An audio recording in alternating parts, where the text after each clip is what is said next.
Olá, meu amor. Me chamo Lucinda, tenho 73 anos e hoje vou dividir com você uma história que guardei trancada no peito por mais de 60 anos. É sobre o dia em que minha mãe me entregou um bilhete dobrado e uma promessa que nunca se cumpriu. É sobre como uma menina de 13 anos pode desaparecer de casa em plena luz do dia e ninguém chamar isso de abandono. Sabe? Tem histórias que a gente carrega como espinho na garganta. Ficam ali, machucando devagar, mas a gente não consegue engolir nem cuspir. Essa aqui ficou comigo tanto tempo que às vezes eu pensava que tinha inventado tudo. Até minha neta Beatriz encontrar os cadernos onde eu tentava escrever essas lembranças com a letra trêmula de quem aprendeu a escrever já crescida. Era quando aquela manhã chegou na nossa casa no interior de Minas Gerais. O cheiro do café de cevada misturado com o aroma do pão dormido que minha mãe esquentava na chapa velha ainda fica na minha memória como se fosse ontem. Nossa casa era simples, 4 paredes de tijolo cru, um telhado que pingava quando chovia forte e um quintalzinho onde minha mãe criava 3 galinhas magras e plantava mandioca. Éramos 5 filhos ao todo.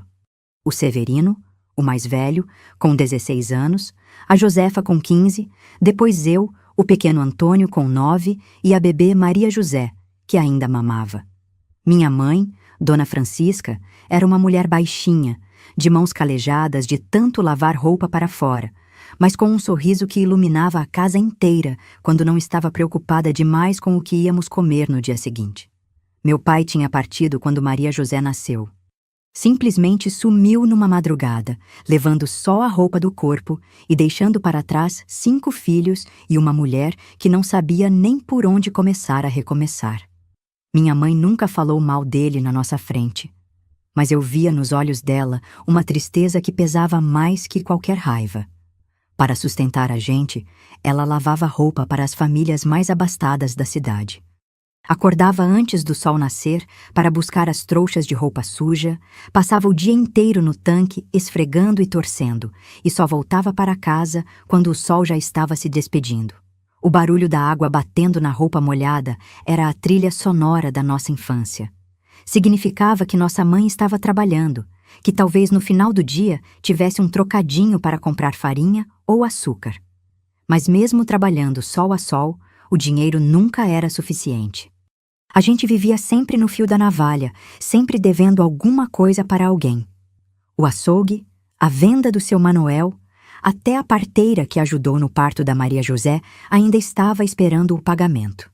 E foi por causa dessas dívidas que aquela manhã de setembro chegou diferente das outras. Eu estava ajudando minha mãe a estender as últimas peças de roupa no varal quando Dona Carmen apareceu no nosso portão.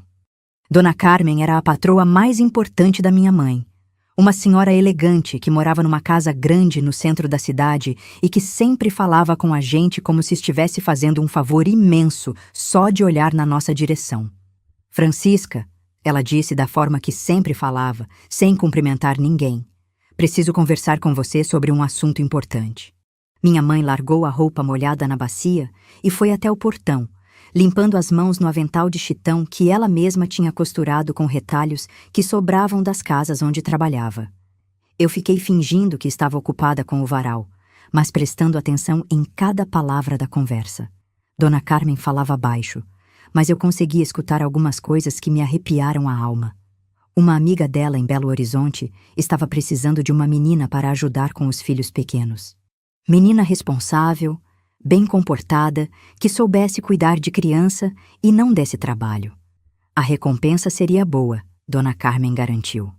A menina teria casa, comida, cama quentinha e ainda ganharia um dinheirinho todo mês que seria mandado direto para a família. Talvez até conseguisse estudar, se fosse esperta e se comportasse direito. Era uma oportunidade que não aparecia todo dia para gente como a gente. Minha mãe ouvia em silêncio, com as mãos trêmulas brincando com a barra do avental. De vez em quando, ela olhava para mim, depois para a casa, depois para a Dona Carmen de novo. Eu sentia que alguma coisa muito importante estava sendo decidida ali, mas não conseguia entender exatamente o quê. A menina precisa ter uns 13, 14 anos, Dona Carmen continuou. Já crescidinha o suficiente para ter responsabilidade, mas nova o bastante para se adaptar à nova família. E precisa ser saudável, forte, que não adoeça à toa. Foi aí que minha mãe olhou diretamente para mim e meu coração disparou. Dona Carmen seguiu o olhar dela e me examinou de cima a baixo, como se eu fosse um animal que ela estava pensando em comprar. Essa aí parece perfeita, ela disse apontando para mim. Quantos anos ela tem? 13 anos completos no mês passado, minha mãe respondeu com a voz tão baixa que quase não deu para ouvir. É responsável, sabe cuidar dos irmãos menores, não dá trabalho. Perfeita então. O ônibus para Belo Horizonte sai na quinta-feira de manhã.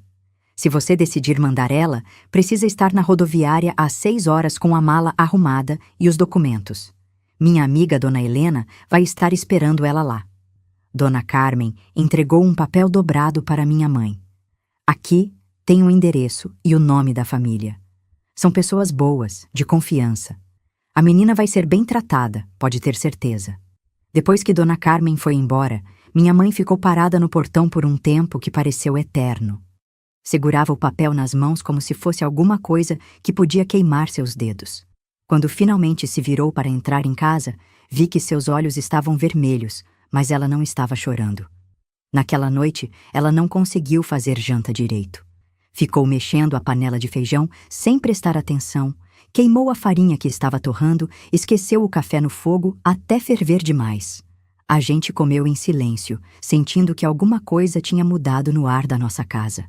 Lucinda, ela me chamou depois que os outros já tinham ido dormir. Preciso conversar com você. Sentamos na cadeira de balanço que meu avô tinha feito anos antes de morrer. Era o único móvel bonito que tínhamos na casa, feito de madeira de lei, que ele mesmo tinha cortado e entalhado. Minha mãe me puxou para o colo dela, mesmo eu já sendo grande demais para aquilo. Minha filha, ela começou passando a mão no meu cabelo. Às vezes na vida, a gente precisa fazer escolhas difíceis para dar uma vida melhor para quem a gente ama. Você entende isso? Eu não entendia nada, mas balancei a cabeça fingindo que sim.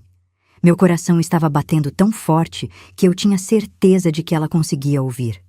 Apareceu uma oportunidade para você trabalhar numa casa boa em Salvador. Uma família de posses que precisa de uma menina para ajudar com as crianças. Você ganharia dinheiro, teria estudo, comida boa todos os dias. E os meus irmãos? Perguntei com a voz saindo fininha. Os seus irmãos vão ficar aqui comigo, e com o dinheiro que você ganhar lá, a gente vai conseguir melhorar a vida de todo mundo. Talvez até comprar uma casa maior, colocar o Severino na escola. Mas eu não quero ir embora, mamãe.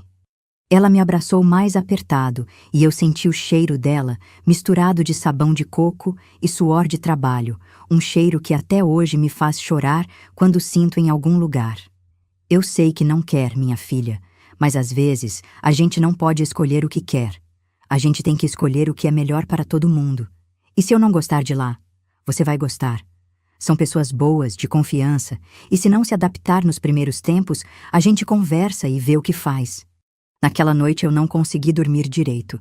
Ficava imaginando como seria essa casa em Salvador, essa família que eu não conhecia, essas crianças que eu teria que cuidar. Imaginava se elas seriam legais comigo, se me deixariam brincar quando não estivesse trabalhando, se sentiriam minha falta quando eu não estivesse mais ali. Nos 2 dias que se seguiram, minha mãe arrumou uma malinha pequena com as minhas poucas roupas. 2 saias, 3 blusas, 2 calcinhas, uma camisola para dormir e o vestido de domingo que ela tinha costurado para mim no ano anterior. Tudo cabia folgado numa mala de papelão que ela pegou emprestada com a vizinha. Na véspera da viagem, ela se sentou na mesa da cozinha com um papel e uma caneta que pediu emprestado para o Severino, que estava aprendendo a escrever na escola. Ficou ali por mais de 1 hora, escrevendo devagar, parando para pensar, apagando e escrevendo de novo. Quando minha mãe terminou de escrever aquele bilhete, dobrou o papel várias vezes até ficar bem pequeninho e guardou no bolso do avental. Durante o jantar, ela mal comeu. Ficava olhando para mim de um jeito estranho, como se estivesse tentando guardar meu rosto na memória para não esquecer depois. Lucinda, ela disse quando estávamos nos arrumando para dormir, amanhã vai ser um dia importante na sua vida. Quero que você lembre sempre que sua mãe te ama muito e que tudo que estou fazendo é porque acredito que vai ser melhor para você. Ela me abraçou naquela noite como nunca tinha me abraçado antes. Um abraço apertado, demorado, que cheirava a desespero e despedida. Eu ainda não entendia completamente o que estava acontecendo, mas meu corpo já sabia que alguma coisa estava terminando ali. Na madrugada de quinta-feira, minha mãe me acordou quando ainda estava escuro. Fez um café forte e passou manteiga numa fatia de pão para mim, mas minha garganta estava tão fechada que quase não conseguia engolir nada. Meus irmãos ainda dormiam profundamente e a casa tinha aquele silêncio pesado dos momentos que marcam a vida da gente para sempre. Vamos, minha filha, ela disse pegando a malinha e me estendendo a mão. Não podemos nos atrasar. A caminhada até a rodoviária durou uns 40 minutos pela estrada de terra que ligava nosso bairro ao centro da cidade. Era setembro. Ainda fazia frio de manhã cedo. E eu sentia meu corpo tremendo dentro do vestido de domingo que minha mãe tinha insistido que eu colocasse. O céu estava começando a clarear, mas as estrelas ainda teimavam em brilhar, como se também não quisessem que aquele dia chegasse. Durante toda a caminhada, minha mãe falou sem parar. Repetia as mesmas coisas várias vezes, como se estivesse tentando se convencer de que estava fazendo a coisa certa. Que eu ia ser bem tratada, que ia ter oportunidades que ela nunca teve, que ia voltar para visitar sempre que pudesse, que ela ia mandar cartas contando como estavam os irmãos. Mas quando chegamos na rodoviária, tudo ficou diferente. O lugar estava cheio de gente indo e vindo, carregando sacos, malas, embrulhos. O barulho dos motores dos ônibus misturado com o choro de crianças e as vozes altas dos vendedores ambulantes criava uma confusão que deixava minha cabeça zonza. Dona Helena? Minha mãe perguntou para uma senhora elegante que estava parada perto do guichê de passagens. Era uma mulher alta, de cabelos escuros presos num coque apertado, vestida com uma saia azul marinho e blusa branca muito bem passada. Tinha uma bolsa de couro pendurada no braço e um jeito de olhar que parecia que estava sempre julgando alguma coisa. Sim, sou eu. E esta deve ser a Lucinda. Ela respondeu me examinando de cima a baixo, da mesma forma que Dona Carmen tinha feito. É bonitinha, parece saudável. Quantos anos mesmo? 13 anos completos, minha mãe respondeu empurrando minha malinha para a frente. É uma menina obediente, responsável, sabe cuidar de criança, ajudar na casa. Ótimo, o ônibus já está na plataforma. Vamos logo porque não gosto de atraso. Foi nesse momento que minha mãe tirou o papelzinho dobrado do bolso do avental e colocou na minha mão. Seus dedos estavam gelados e tremendo um pouco. Lucinda, guarda isso aí e lê quando chegar em Salvador. É uma coisa importante que sua mãe quer que você lembre sempre. Ela se ajoelhou na minha frente ali mesmo, no meio daquela rodoviária barulhenta e cheia de gente. Pegou meu rosto com as duas mãos e me olhou bem nos olhos. As mãos dela estavam ásperas de tanto trabalhar, mas naquele momento me pareceram as coisas mais suaves do mundo. Minha filha, você vai ser uma menina boa, vai obedecer a Dona Helena em tudo, vai cuidar bem das crianças, vai estudar muito para ficar esperta. E sempre que sentir saudade, lembra que sua mãe está aqui torcendo por você. Mas quando eu vou voltar, mamãe? Logo, minha filha, logo você volta para visitar a gente. Ela me beijou na testa, me abraçou rápido e se levantou. Dona Helena já estava me puxando pela mão em direção ao ônibus. Eu olhei para trás e vi minha mãe parada ali, com o avental tremulando no vento da manhã, as mãos cruzadas na frente do corpo, vendo sua filha de 12 anos subir num ônibus para uma cidade que ficava a mais de 200 quilômetros de distância. Vamos, menina, não fica olhando para trás. Dona Helena disse me empurrando para dentro do ônibus. Agora você tem que olhar para a frente. O ônibus era velho, com bancos de couro rachado e cheiro de gasolina misturado com suor. Dona Helena me colocou na janela e se sentou do meu lado.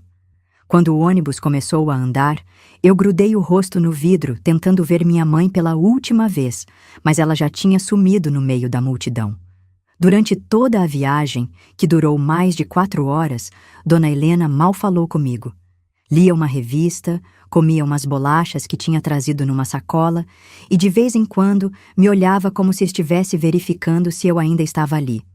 Eu ficava olhando pela janela, vendo a paisagem mudar, as casas ficarem diferentes. A vida que eu conhecia ir sumindo para trás como se fosse um sonho que estava acabando. Foi só quando estávamos chegando em Belo Horizonte que lembrei do bilhete que minha mãe tinha me dado. Tirei o papelzinho do bolso e abri devagar. A letra dela era meio torta, de quem aprendeu a escrever já adulta, mas consegui ler tudo. Minha filha querida, sua mãe te ama muito e espera que você seja feliz na sua nova vida. Se comporte bem, não faça desfeita. Lembre sempre que você é uma menina educada. Esta é a sua chance de ter uma vida melhor do que a que eu posso te dar. Estude, aprenda e não esqueça da sua família que fica aqui torcendo por você. Um dia, você vai entender que tudo isso foi por amor. Sua mãe que te ama, Francisca.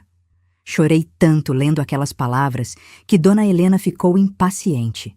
Para com essa choradeira, menina. Você está indo para uma casa boa, com gente de qualidade. Devia estar feliz em vez de ficar se lamentando. Mas eu não estava feliz.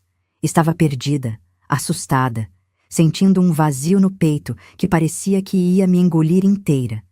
Era como se uma parte de mim tivesse ficado para trás naquela rodoviária, grudada no avental da minha mãe. Quando chegamos em Belo Horizonte, a cidade me pareceu um monstro gigante. Tantas casas, tantos carros, tanta gente correndo de um lado para o outro que eu fiquei tonta só de olhar. O barulho era ensurdecedor comparado com o silêncio do interior onde eu tinha crescido. Até o ar era diferente, pesado, cheio de cheiros que eu não conseguia identificar. Dona Helena chamou um táxi e me empurrou para dentro. Deu um endereço para o motorista que eu não entendi e ficamos rodando pela cidade por mais de meia hora. Eu grudava na janela tentando decorar o caminho, pensando que talvez um dia precisasse voltar sozinha para a rodoviária, mas tudo era tão confuso, tão diferente, que desisti de tentar entender onde estávamos. A casa onde chegamos era realmente grande, como Dona Carmen tinha prometido. 3 andares, pintada de amarelo claro, com um jardim na frente cheio de plantas que eu nunca tinha visto. Tinha até um portão de ferro com desenhos bonitos e uma campainha que tocava uma musiquinha quando Dona Helena apertou. Quem abriu a porta foi uma mulher elegante, mais nova que Dona Helena, vestida com uma roupa social bem cuidada e sapatos de salto que faziam barulho no chão de cerâmica.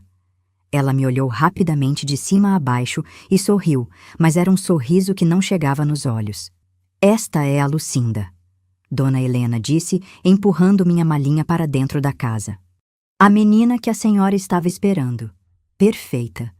A mulher respondeu me examinando como se fosse uma mercadoria que ela estava comprando. Tem 13 anos mesmo? Parece mais nova. Tem sim, confirmou Dona Helena. É uma menina saudável, responsável. Já criou os irmãos menores, sabe o que é trabalho. Ótimo. Pode deixar ela comigo então.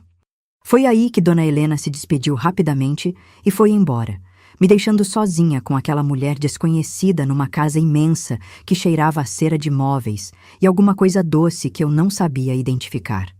Senti meu coração acelerar quando percebi que estava completamente sozinha ali, sem ninguém conhecido por perto, numa cidade gigante onde não sabia nem para que lado ficava a minha casa. Meu nome é Dona Maria. A mulher disse fechando a porta e me examinando de novo. Você vai trabalhar aqui na minha casa, cuidando dos meus 2 filhos e ajudando nas tarefas domésticas. Se for obediente e se comportar direitinho, a gente vai se dar muito bem. Ela me levou até os fundos da casa, passando por uma sala enorme com móveis elegantes, uma escadaria de madeira com corrimão trabalhado, quadros nas paredes e tapetes que pareciam macios como nuvem. Tudo era tão diferente da minha casa simples no interior que eu me sentia como se tivesse entrado num mundo que não era feito para gente como eu. No final de um corredor comprido, Dona Maria abriu uma porta pequena e me mostrou um quartinho minúsculo com uma janela alta que mal deixava a luz entrar. Tinha uma cama de solteiro encostada na parede, um armário pequeno de madeira velha e uma cadeira com o assento de palha meio rasgado. Este vai ser o seu quarto. ela disse empurrando minha malinha para dentro. Você vai guardar suas coisas neste armário e manter tudo sempre muito limpo e organizado. Não gosto de bagunça nem de sujeira. Olhei ao redor daquele espaço pequeno e abafado que seria minha nova casa. As paredes eram de tijolo aparente, pintadas de branco, mas já meio amareladas pelo tempo. O chão era de cimento queimado, frio e áspero. Não tinha nada que lembrasse o aconchego da minha casa no interior, mesmo sendo tão simples. Agora venha conhecer as crianças, Dona Maria disse me puxando de volta para a casa. As crianças estavam na sala de estar, 2 meninos com roupas bonitas e limpas que me olharam com curiosidade quando entramos. O maior devia ter uns 8 anos, cabelo louro bem cortado e olhos claros que brilhavam de travessura. O menor tinha uns 5 anos, gorduchinho, com bochechas rosadas e um jeito meio manhoso de quem era muito mimado. Meninos, esta é a Lucinda. Ela vai cuidar de vocês a partir de agora, fazer a comida de vocês, dar banho, ajudar nas lições. Oi, disse o maior me examinando com atenção. Você sabe brincar de bola? Sei um pouco, respondi baixinho, ainda tentando processar tudo o que estava acontecendo. E você sabe fazer doce? Perguntou o menor. A babá antiga fazia pudim para a gente. A babá antiga? Pensei comigo mesma. Que havia acontecido com ela? Por que tinha ido embora? Mas não tive coragem de perguntar. Agora vou te mostrar suas obrigações, Dona Maria disse, me levando de volta para a cozinha. Você vai acordar às 5 da manhã para preparar o café da família. Depois vai arrumar a casa, lavar a louça, cuidar das roupas das crianças.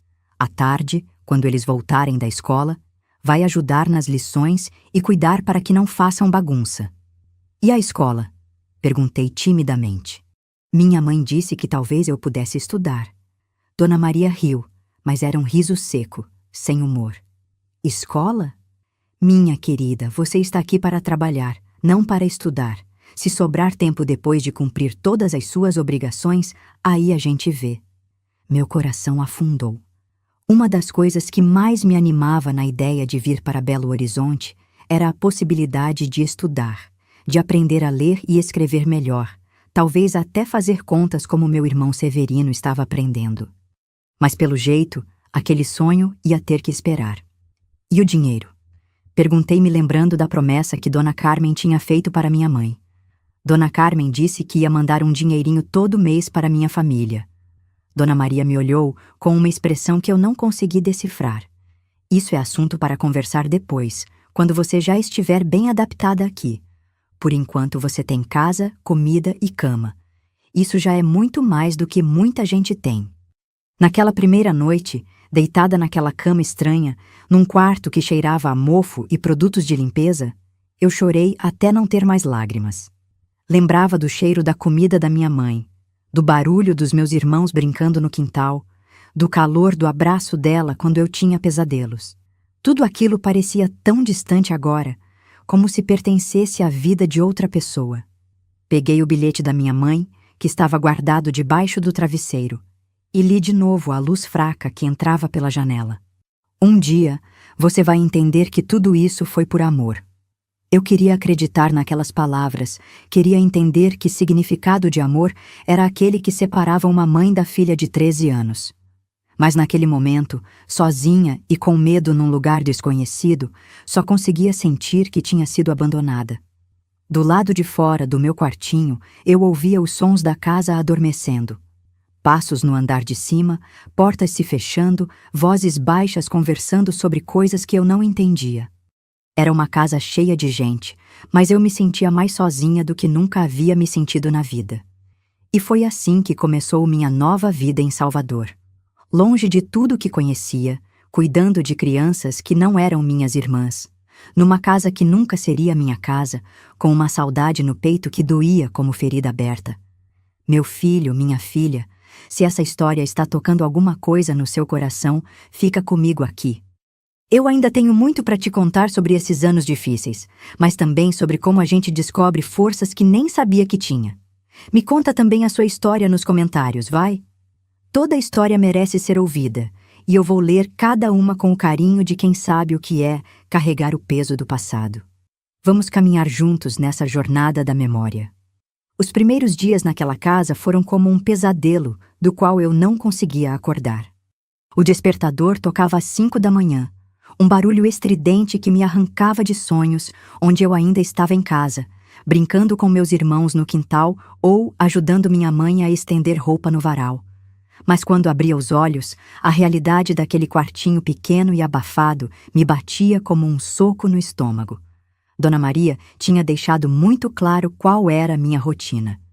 Levantar, tomar um banho rápido no banheirinho de empregada que ficava ao lado do meu quarto, vestir o uniforme azul claro que ela tinha comprado para mim e correr para a cozinha preparar o café da família.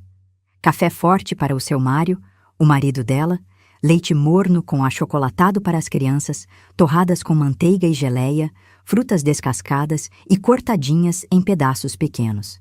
A cozinha era enorme, muito maior que a casa inteira onde eu morava com minha família.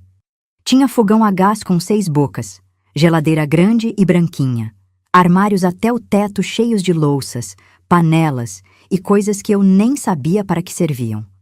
No começo, eu me perdia ali dentro, procurando onde estavam as coisas, derrubando objetos porque não estava acostumada com tanta fartura junta num lugar só. As crianças, o Paulinho de 8 anos e o Pedrinho de 5, não eram más comigo, mas também não eram carinhosas.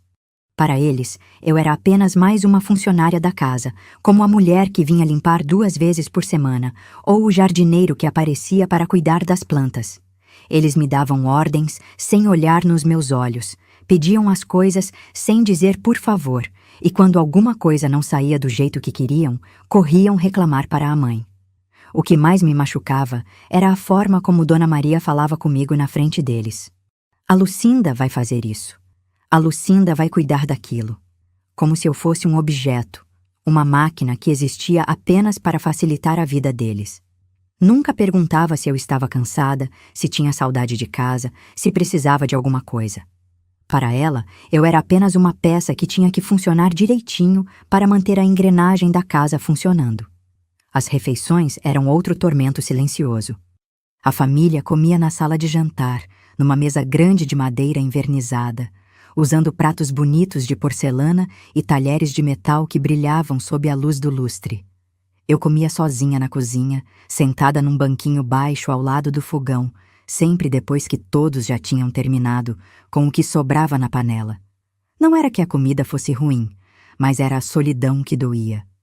O silêncio da cozinha vazia enquanto ouvia as risadas e conversas deles do outro lado da parede. Seu Mário, o marido de Dona Maria, era um homem alto e magro, sempre bem vestido, que trabalhava num escritório no centro da cidade. Ele mal falava comigo, só me cumprimentava com um aceno de cabeça quando chegava do trabalho e ia direto tomar banho. Mas às vezes eu sentia ele me olhando de um jeito estranho, principalmente quando Dona Maria não estava por perto. Um olhar que me deixava desconfortável, que me fazia querer me esconder atrás dos armários da cozinha. Foi numa dessas tardes que aconteceu algo que me gelou o sangue. Dona Maria tinha saído para fazer compras e as crianças estavam brincando no quintal. Eu estava na cozinha lavando a louça do almoço quando seu Mário apareceu atrás de mim, tão silencioso que nem senti ele chegar. "Lucinda", ele disse bem baixinho, quase sussurrando no meu ouvido. "Você está se adaptando bem aqui?" "Sim, senhor", respondi sem me virar, continuando a esfregar os pratos. Meu coração tinha disparado e minhas mãos começaram a tremer. Que bom. Ele se aproximou mais, tanto que eu podia sentir o cheiro do cigarro que ele fumava e um perfume doce que usava. "Você sabe que precisa se comportar bem para continuar aqui, né?" "Sim, senhor." Ele pôs a mão no meu ombro. Uma mão pesada e quente que me fez querer correr para longe. "Meninas bonitas como você às vezes fazem bobagem, esquecem do seu lugar, acham que podem mandar na casa dos outros." "Eu não fiz nada de errado, senhor", murmurei com a voz trêmula. "Ainda não", ele disse apertando meu ombro um pouco mais forte. "Mas é bom você lembrar sempre de onde veio e por que está aqui. Meninas como você são fáceis de substituir, entende?" Nesse momento, ouvimos o barulho da chave na porta da frente. Dona Maria tinha voltado das compras.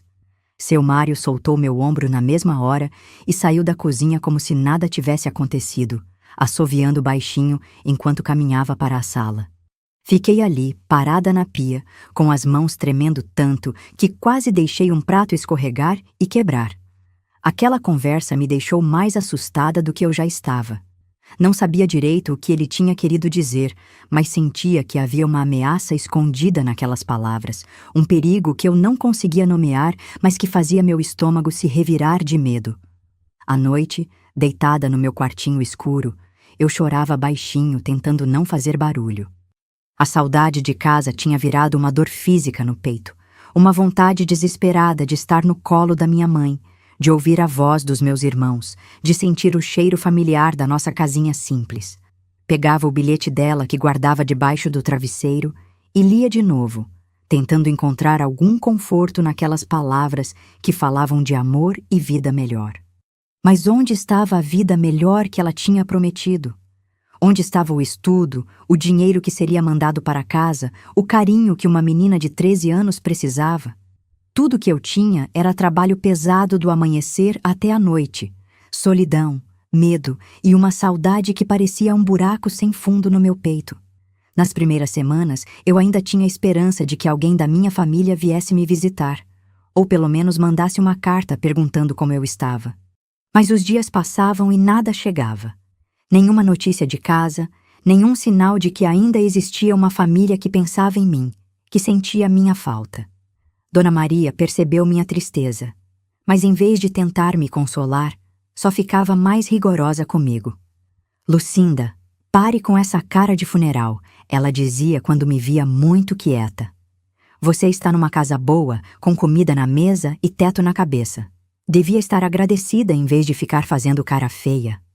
Mas como ser agradecida quando me sentia como um fantasma andando pela casa? Quando acordava todos os dias sabendo que ninguém ia me perguntar como eu dormira, se tinha sonhado com alguma coisa boa, se estava feliz?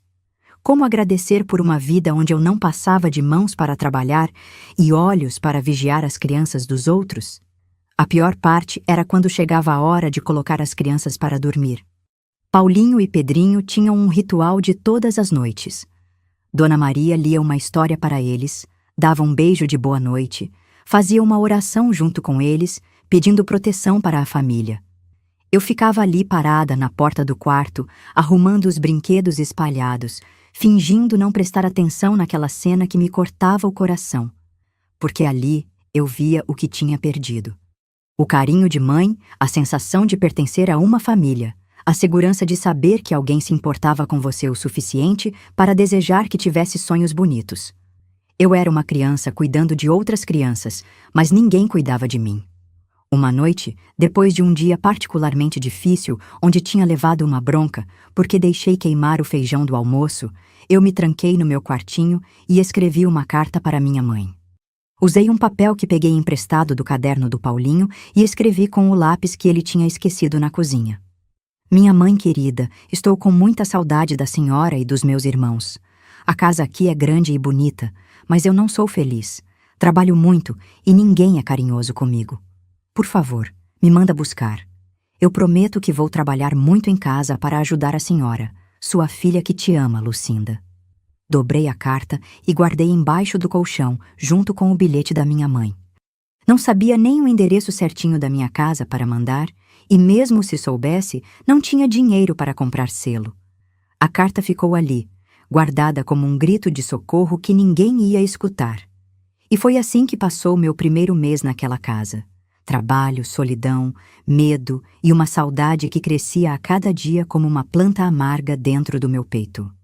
Eu estava aprendendo que às vezes a vida pega uma criança e joga ela num mundo de gente grande, onde as regras são outras e ninguém pergunta se você está pronta para jogar. Dias naquela casa foram como um pesadelo do qual eu não conseguia acordar.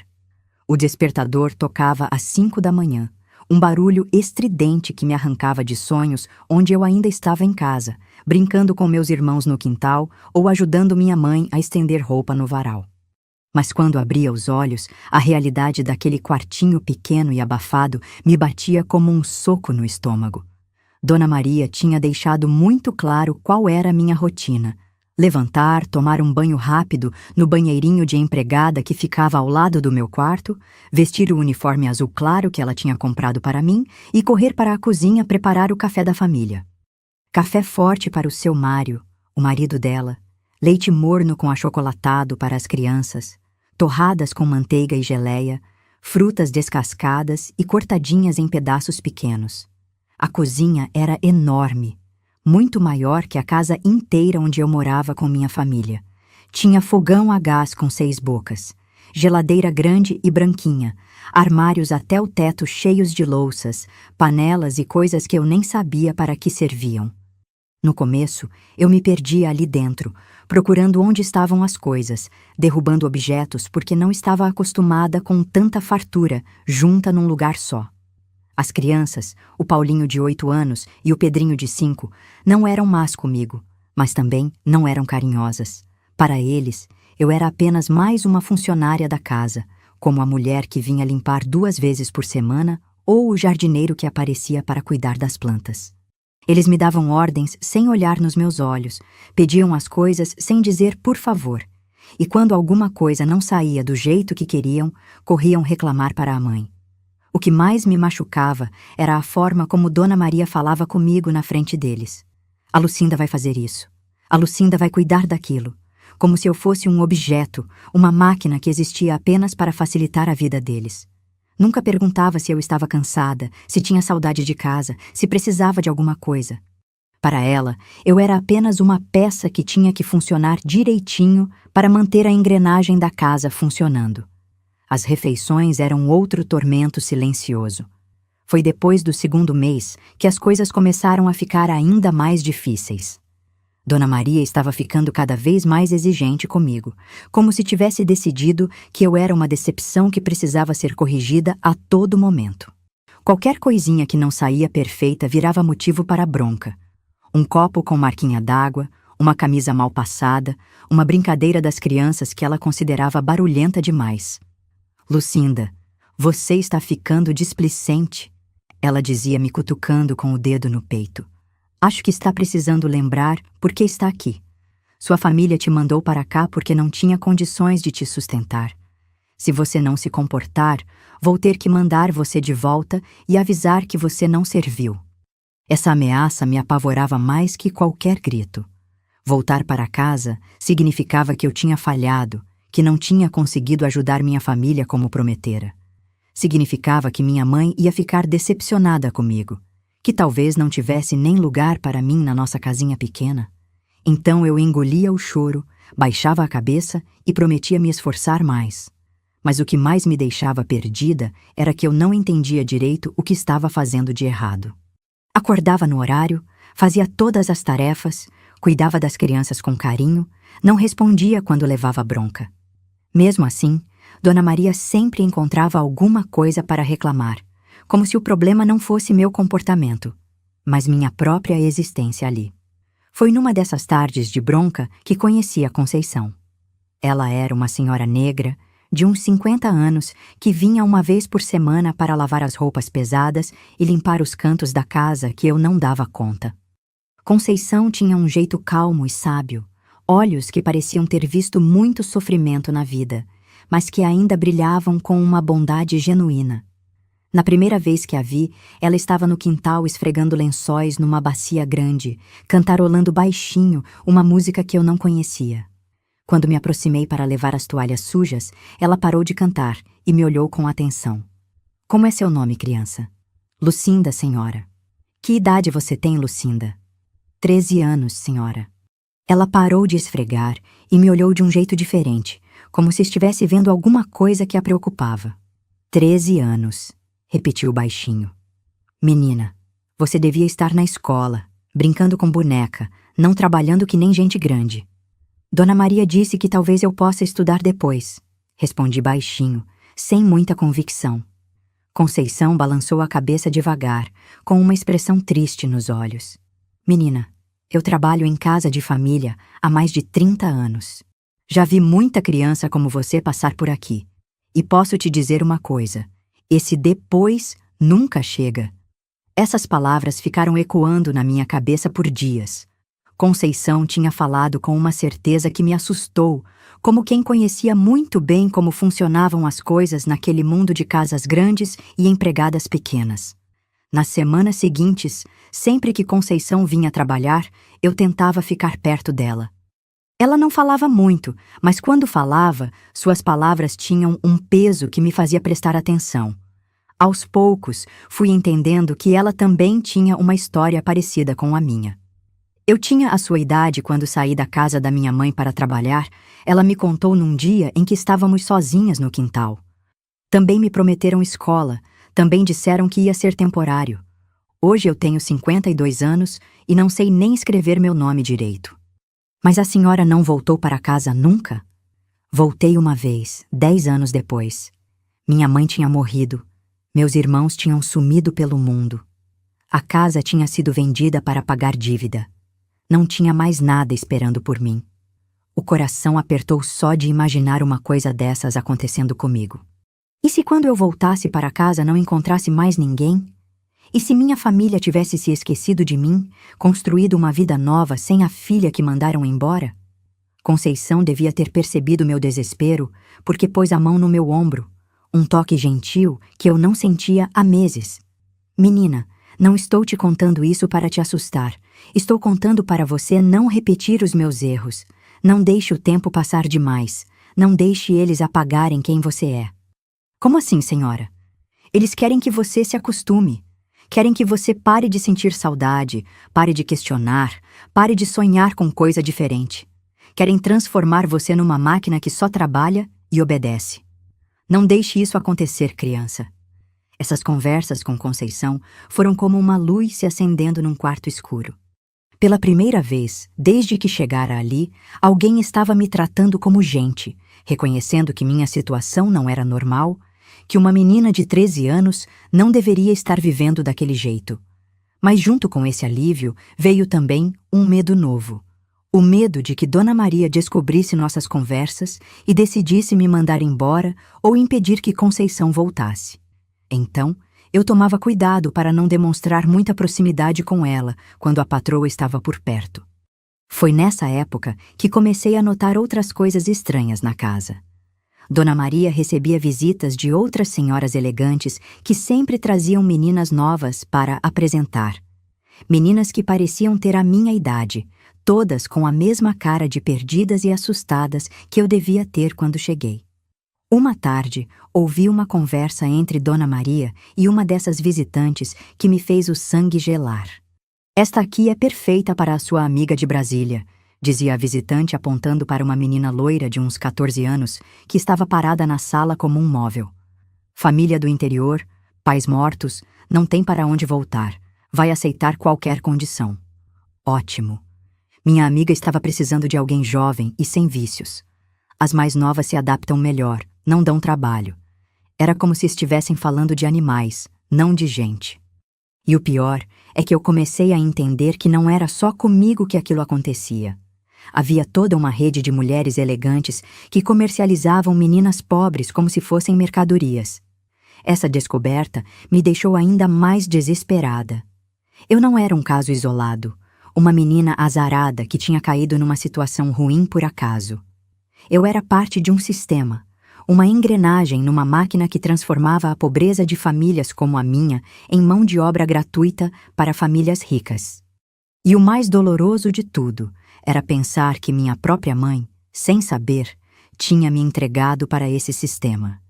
Que ela acreditara realmente que estava me dando uma oportunidade melhor, quando na verdade estava me jogando num mundo onde eu não passava de um objeto útil. Foi numa noite dessa época que aconteceu o que eu mais temia. Eu estava no meu quartinho, tentando costurar um rasgão na minha saia, quando ouvi passos no corredor. Passos pesados, masculinos, que pararam bem na frente da minha porta. Meu coração disparou quando ouvi a maçaneta girando devagar. Era seu Mário.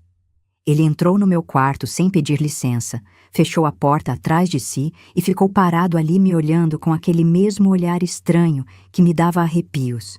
Lucinda, ele disse baixinho, você está crescendo, ficando mocinha. Fingi que não entendi e continuei costurando, mas minhas mãos tremiam tanto que mal conseguia segurar a agulha. Meninas como você precisam aprender certas coisas sobre a vida. Ele continuou se aproximando da minha cama. Coisas que vão ser úteis para o seu futuro. Seu senhor... Eu não entendo, consegui murmurar. Vai entender, ele disse sentando na beirada da minha cama. O colchão afundou com o peso dele e eu me encolhi contra a parede. Vai entender que meninas bonitas têm certas obrigações com os homens que cuidam delas. Nesse momento, graças a Deus, ouvimos Dona Maria chamando por ele do andar de cima. Mário, cadê você? Vem cá que preciso te mostrar uma coisa.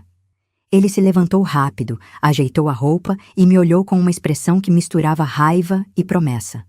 Depois a gente continua essa conversa, ele disse saindo do quarto. Passei a noite inteira acordada, sentada na cadeira, encostada na porta, com medo de que ele voltasse.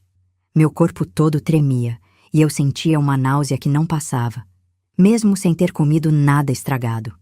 No dia seguinte, quando Conceição chegou para trabalhar, eu estava tão desesperada que não conseguia esconder. Ela percebeu na hora que alguma coisa tinha acontecido. Criança, o que foi?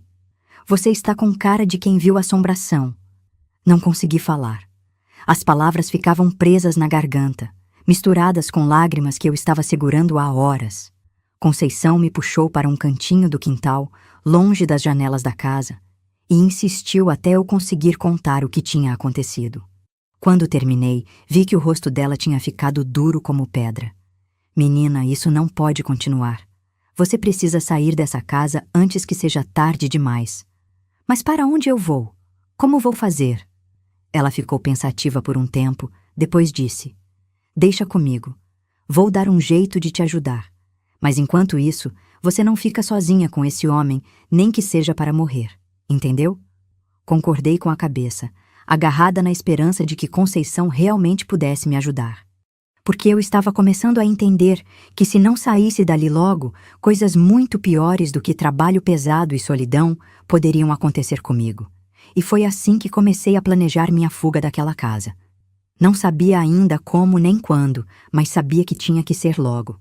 Porque eu estava aprendendo que às vezes na vida a gente precisa salvar a si mesmo, mesmo quando ainda é criança, mesmo quando não sabe direito como fazer. Conceição demorou 1 semana para me procurar de novo, e foi a semana mais longa da minha vida. Eu vivia em estado de alerta constante, sempre prestando atenção nos passos pela casa, sempre com medo de ficar sozinha com seu Mário. Quando ele chegava do trabalho, eu corria para o quintal ou me trancava no banheiro, fingindo estar ocupada com alguma coisa. À noite, empurrava a cadeira contra a porta do meu quarto e dormia com um sono leve, pronta para acordar ao menor ruído. Dona Maria percebeu que eu estava diferente, mais nervosa, mais calada que o normal. Lucinda, que é essa cara de quem comeu e não gostou? Ela perguntou um dia quando me viu sobressaltada ao ouvir passos no corredor. Você anda muito estranha ultimamente. Não é nada, Dona Maria. Só estou um pouco cansada. Cansada? Você é nova demais para estar cansada. Acho que está ficando folgada, relaxando nas obrigações. Mas não era relaxamento o que eu estava sentindo. Era medo. Um medo que parecia ter criado raízes dentro de mim, que crescia a cada dia e me fazia questionar cada palavra, cada olhar, cada movimento das pessoas ao meu redor. Quando Conceição finalmente voltou, ela trouxe novidades que mudaram tudo. Menina, ela disse baixinho enquanto esfregava roupas no tanque, conversando comigo sem me olhar diretamente para não chamar atenção. Consegui conversar com uma amiga minha que trabalha numa casa boa aqui perto. A patroa dela está precisando de alguém para ajudar na cozinha, alguém jovem e responsável. Meu coração disparou. Será que era possível? Será que eu realmente podia sair dali? E essa patroa é boa? Perguntei tentando manter a voz baixa. É uma senhora viúva. Tem só uma filha casada que mora longe. Casa pequena, poucos empregados. Minha amiga Benedita trabalha lá há 15 anos e nunca reclamou. Mas como vou fazer? Dona Maria nunca vai me deixar sair assim. Conceição parou de esfregar e me olhou nos olhos pela primeira vez naquele dia. Criança, você vai ter que fugir. Não tem outro jeito. A palavra fugir me assustou e me aliviou ao mesmo tempo. Fugir significava coragem, significava tomar as rédeas da minha própria vida, mas também significava deixar tudo para trás sem garantia nenhuma do que ia encontrar pela frente. Como vou fugir? Eu não conheço nada desta cidade, não tenho dinheiro, não sei nem onde fica essa casa. Conceição tinha pensado em tudo. Ela me explicou que na próxima quinta-feira, quando viesse trabalhar, ia trazer roupas velhas escondidas na sua sacola. Eu trocaria de roupa, sairia da casa pela porta dos fundos durante o horário que as crianças faziam a sesta e Dona Maria estava vendo novela na sala. Conceição me levaria até a casa da patroa nova, que já estava esperando uma menina para começar a trabalhar. E se Dona Maria chamar a polícia? Polícia não se mete em assunto de empregada doméstica, menina. E mesmo se mexer, você vai estar numa casa de família, trabalhando legal. Não é crime procurar trabalho melhor. Durante toda aquela semana, vivi numa mistura de ansiedade e esperança. De um lado, o medo de que o plano desse errado, de que descobrissem antes da hora e eu acabasse numa situação ainda pior. Do outro, a vontade desesperada de sair dali, de escapar daquele ambiente onde eu não me sentia segura nem mesmo para dormir.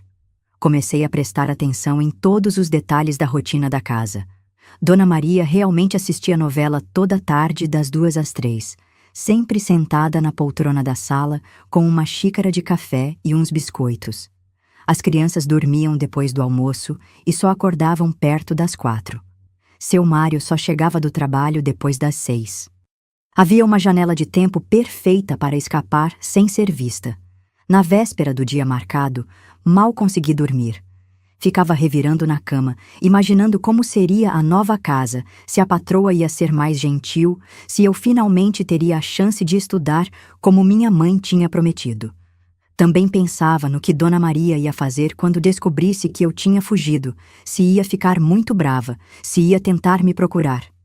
Na quinta-feira, acordei com o coração batendo tão forte que parecia que ia sair pela boca. Fiz todas as tarefas da manhã tentando agir normal, mas estava tão nervosa que quebrei um prato na hora de lavar a louça e derramei leite na mesa quando fui servir o café das crianças. "Que é isso, Lucinda?" Dona Maria perguntou irritada. "Você está parecendo um pato no terreiro, tropeçando em tudo." "Desculpe, Dona Maria. Acho que não dormi bem." Quando Conceição chegou, eu estava tão ansiosa que quase corri para abraçar ela. Mas me controlei, cumprimentei normal e continuei com meus afazeres, esperando o momento certo. À 1:30 da tarde, depois que as crianças tinham almoçado e ido dormir, Conceição me fez um sinal discreto. Meu coração quase parou. Era a hora. "Vou estender essas roupas no quintal", ela disse alto para Dona Maria, que já estava se instalando na poltrona para ver a novela. "A Lucinda pode me ajudar a carregar as peças pesadas." Pode. Dona Maria respondeu sem tirar os olhos da televisão. Fomos para o quintal e Conceição rapidamente tirou da sacola um vestido simples e um sapato velho. "Vai, menina, se troca rápido ali atrás da árvore." Tirei o uniforme que tinha usado todos os dias nos últimos meses e vesti as roupas que Conceição trouxe. Era estranho usar roupa de gente comum de novo, depois de tanto tempo vestida como empregada. Me senti como se estivesse voltando a ser eu mesma. "Agora escuta bem", Conceição disse segurando meus ombros. "Vamos sair pela portinha dos fundos que dá na rua de trás. Você vai andar do meu lado, quietinha, como se fosse minha filha. Se alguém perguntar alguma coisa, deixa eu falar. E se der errado? Não vai dar. Deus está do nosso lado." Caminhamos até a portinha dos fundos, uma porta pequena que era usada pelos fornecedores e que dava numa rua estreita e silenciosa. Conceição abriu devagar, espiou para os 2 lados e me puxou para fora. Nunca vou esquecer a sensação de pisar naquela rua. Era como se estivesse saindo de uma prisão, respirando ar de liberdade, depois de meses presa naquela rotina sufocante. Meus passos eram leves, apesar do medo que ainda sentia no peito. Andamos por mais de meia hora por ruas que eu nunca tinha visto. Conceição conhecia a cidade como a palma da mão. Sabia todos os atalhos, todos os caminhos que evitavam as ruas principais onde alguém poderia nos reconhecer. A casa onde chegamos era bem diferente da casa de Dona Maria. menor, mais simples, pintada de azul desbotado, com uma pequena varanda na frente. Tinha um jardim com flores e uma cerca baixa de madeira. Parecia mais com casa de família do que com palácio, onde a empregada não podia nem sonhar em ser gente. Conceição bateu na porta e apareceu uma senhora de uns 60 anos, cabelos grisalhos presos num coque, vestida com simplicidade, mas com limpeza. Tinha um rosto bondoso, olhos claros que me examinaram com curiosidade, mas sem julgamento. Dona Celeste, esta é a Lucinda que eu falei para a senhora. Que menina linda, Dona Celeste disse sorrindo para mim. Entre, querida. Vamos conversar. Entramos numa sala pequena, mas aconchegante, com móveis antigos bem cuidados e cortinas de crochê nas janelas. Tudo ali respirava simplicidade e carinho, muito diferente da elegância fria da casa onde eu trabalhava. Quantos anos você tem, Lucinda? 13, senhora. E você sabe cozinhar? Sei algumas coisas básicas. Aprendi com minha mãe. Ótimo. Aqui você vai me ajudar na cozinha, vai cuidar da limpeza da casa, que é pequena, e nas horas vagas pode estudar se quiser. Tenho uns livros velhos que minha filha usava na escola. Meu coração pulou de alegria. Estudar. Finalmente alguém tinha falado em estudo sem rir na minha cara ou dizer que era impossível. E sobre o salário, Dona Celeste continuou. Não posso pagar muito porque sou viúva e vivo de pensão. Mas você vai ter quarto próprio, comida na mesa e uns trocadinhos no final do mês. Que você acha? Eu acho ótimo, senhora. Muito obrigada. Então está combinado. Conceição, muito obrigada por me trazer uma menina tão educada. Depois que Conceição foi embora, Dona Celeste me mostrou a casa. Era realmente pequena. Sala, cozinha, 2 quartos e um banheiro.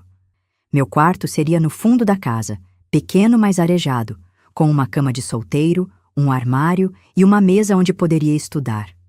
Aqui, você vai ser tratada como gente, não como empregada, Dona Celeste disse me mostrando onde seria meu cantinho. Vamos comer na mesma mesa. Vamos conversar como 2 pessoas que moram juntas. A única coisa que peço é honestidade e dedicação. Naquela primeira noite na casa de Dona Celeste, deitei na cama nova e chorei. Mas não era choro de tristeza. Era choro de alívio. Pela primeira vez em meses, me senti segura. Ninguém ia entrar no meu quarto sem permissão. Ninguém ia me tocar de forma inadequada. Ninguém ia me tratar como se eu fosse menos que gente. E pela primeira vez, desde que saí da casa da minha mãe, voltei a ter esperança. Esperança de que talvez a vida pudesse ser diferente. De que talvez eu pudesse mesmo estudar, crescer, me tornar uma pessoa de verdade em vez de apenas mãos para trabalhar. Mas ainda restava o medo de que Dona Maria descobrisse onde eu estava e viesse me buscar. Esse medo me acompanharia por muito tempo ainda, como uma sombra que não se desgruda da gente mesmo quando a luz finalmente aparece. Os primeiros dias na casa de Dona Celeste foram como um sonho do qual eu tinha medo de acordar. Ela realmente me tratava como gente, não como uma máquina de trabalhar. Na hora das refeições, sentávamos juntas na mesinha da cozinha e ela perguntava sobre minha vida, sobre minha família, sobre os sonhos que eu tinha guardado no fundo do coração. Conta para mim sobre sua terra, Lucinda, ela dizia enquanto tomávamos café da manhã. Como era sua casa lá no interior? E eu contava. Falava da nossa casinha simples, dos meus irmãos, da minha mãe trabalhando no tanque desde o amanhecer. Dona Celeste escutava tudo com atenção genuína, fazendo perguntas que mostravam que ela realmente se importava com as respostas. E por que você veio para cá tão nova? Minha mãe achou que seria uma oportunidade melhor para mim. Disse que eu poderia estudar, ajudar a família. Dona Celeste ficava quieta quando eu falava sobre isso, com uma expressão no rosto que só anos depois eu entendi que era compaixão misturada com indignação. Ela sabia o que realmente acontecia com meninas como eu. Depois do café, ela me ensinava as tarefas da casa, mas de um jeito completamente diferente do que eu estava acostumada. Não eram ordens secas, jogadas no ar. Eram explicações pacientes, ensinamentos de alguém que queria realmente que eu aprendesse. Oh, Lucinda, para fazer um feijão saboroso, tem que refogar bem a cebola primeiro. Vê como ela fica douradinha? É assim que a gente sabe que está no ponto certo. Ela me ensinava a cozinhar pratos que eu nunca tinha visto, me mostrava como cuidar das plantas do jardim, como organizar a casa de forma prática, mas acolhedora. Não era só trabalho, era aprendizado de vida, mas o melhor de tudo eram as tardes de estudo.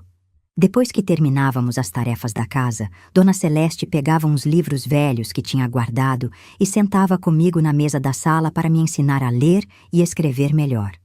Vamos ver se você consegue ler este parágrafo aqui, ela dizia, apontando para uma página do livro. Não tenha pressa, vai devagar. Eu lia gaguejando, tropeçando nas palavras mais difíceis, mas ela nunca demonstrava impaciência. Pelo contrário, comemorava cada pequeno progresso como se fosse uma grande vitória. Muito bem, você está aprendendo rápido.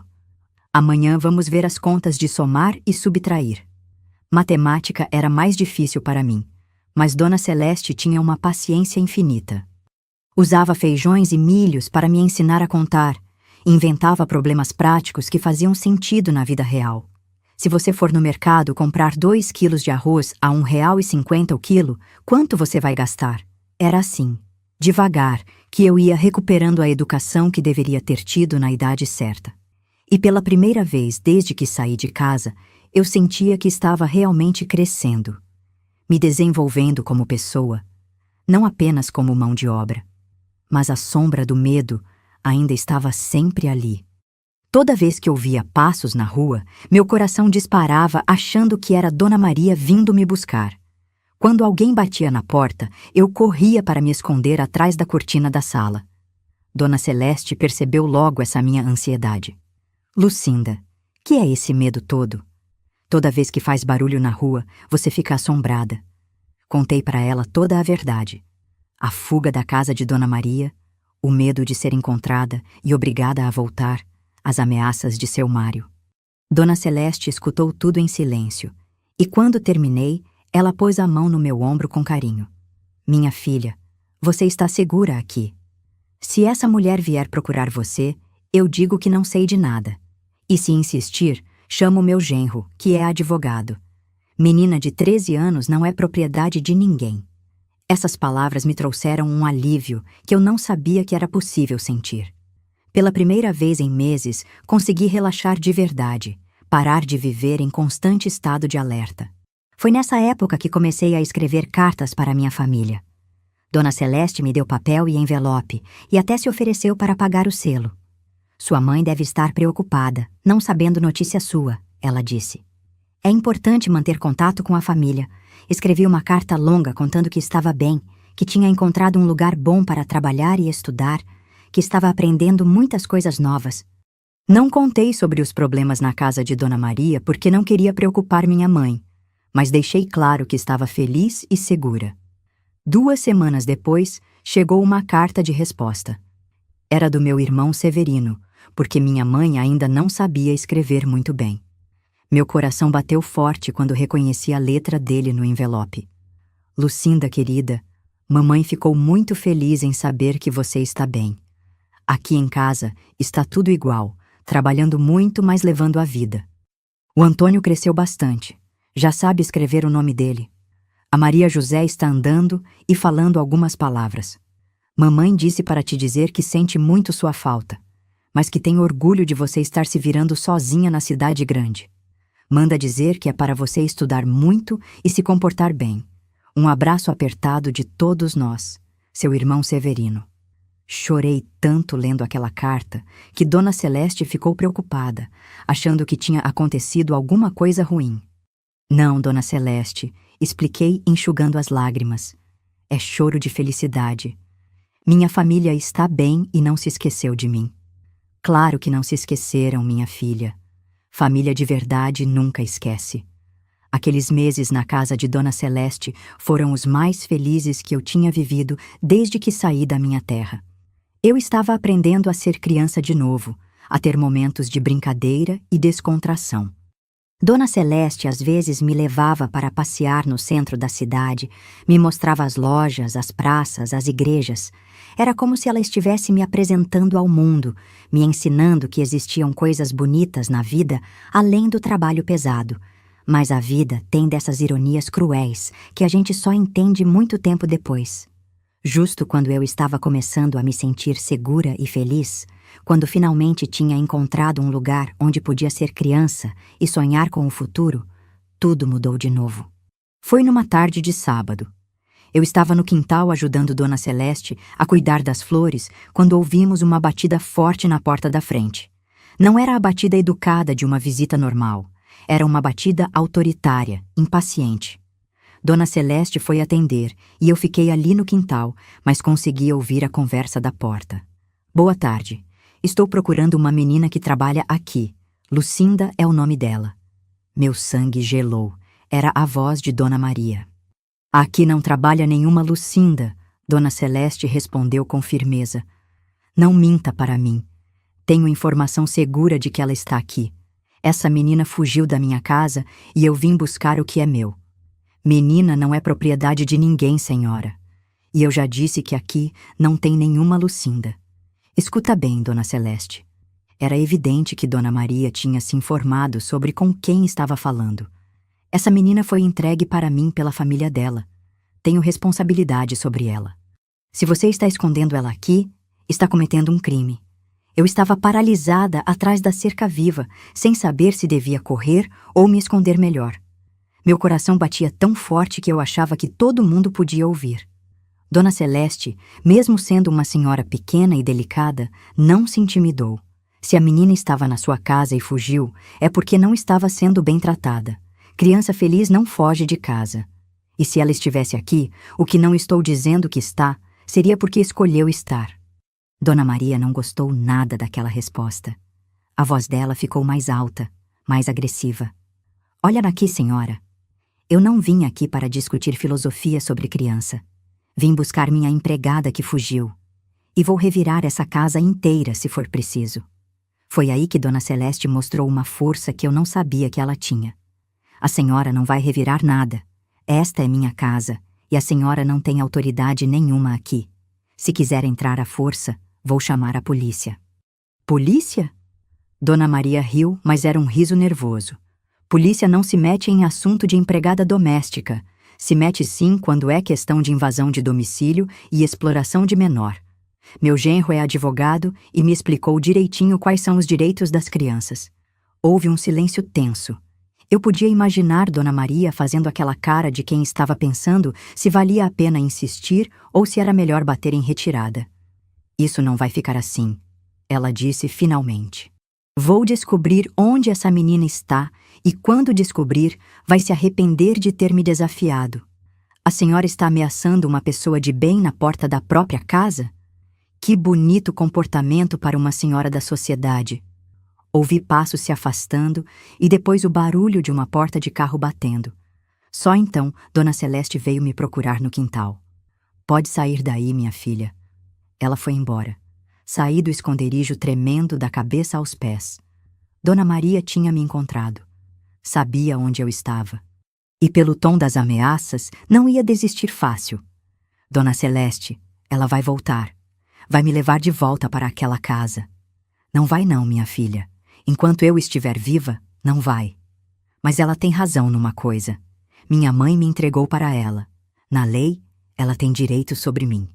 Dona Celeste me puxou para dentro de casa e sentou comigo na sala. Pegou minhas mãos nas dela e falou com uma seriedade que me impressionou. Lucinda, me escuta bem. Sua mãe pode ter te entregado para ela, mas não assinou papel nenhum, não fez contrato legal. Na verdade, o que essa mulher estava fazendo com você era exploração de trabalho infantil, e isso é crime. Como assim? Criança de 13 anos não pode trabalhar que nem adulto. Não pode ficar sem estudar, sem salário, sem direito de ir e vir. O que ela fazia com você era escravidão. Essa palavra, escravidão, bateu em mim como um raio. Era isso então. Eu não tinha sido empregada, tinha sido escrava.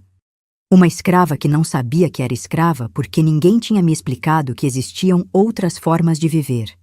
Mas agora o que vamos fazer? Perguntei ainda tremendo. Agora vamos procurar meu genro e vamos legalizar sua situação aqui. Vamos fazer um documento dizendo que você trabalha aqui por vontade própria, que estuda, que recebe salário, e se ela voltar, vai ter que se entender com a justiça. Na segunda-feira, Dona Celeste me levou no escritório do genro dela, um homem jovem e gentil que me explicou direitinho como funcionavam as leis sobre trabalho de menores. Lucinda, o Dr. Alberto disse, o que aconteceu com você na casa daquela senhora foi ilegal. Criança tem direito à educação, ao convívio familiar, ao desenvolvimento saudável. Trabalhar sim, mas dentro de limites que não prejudiquem seu crescimento. Ele preparou uns papéis formalizando minha situação na casa de Dona Celeste. Eu ganharia um pequeno salário, teria horários definidos para estudar, direito a folgas e férias. Era como se eu estivesse virando gente oficialmente, deixando de ser apenas um objeto útil. Mas Dona Maria realmente não desistiu fácil. Nas semanas seguintes, ela apareceu mais 2 vezes na casa, sempre com ameaças, sempre tentando me intimidar. Uma vez até trouxe seu Mário junto, o que me deixou apavorada. Dessa vez, Dona Celeste estava preparada. Chamou a polícia e, quando os policiais chegaram, explicou toda a situação. Os policiais não só mandaram Dona Maria e seu Mário embora, como ainda avisaram que, se voltassem a incomodar, seriam presos por perturbação da ordem. Foi aí que eu entendi uma coisa importante. Quando a gente tem alguém de verdade do nosso lado, quando tem quem lute pelos nossos direitos, o mundo se torna um lugar menos assustador. Dona Celeste não era minha família de sangue, mas tinha se tornado minha família de coração. E estava disposta a me proteger como uma mãe protege uma filha. Depois disso, Dona Maria desapareceu das nossas vidas. Deve ter percebido que ia dar mais trabalho que resultado tentar me recuperar. Ou talvez tenha encontrado outra menina vulnerável para explorar. Nunca soube e, sinceramente, nunca quis saber. O que importava era que eu estava livre.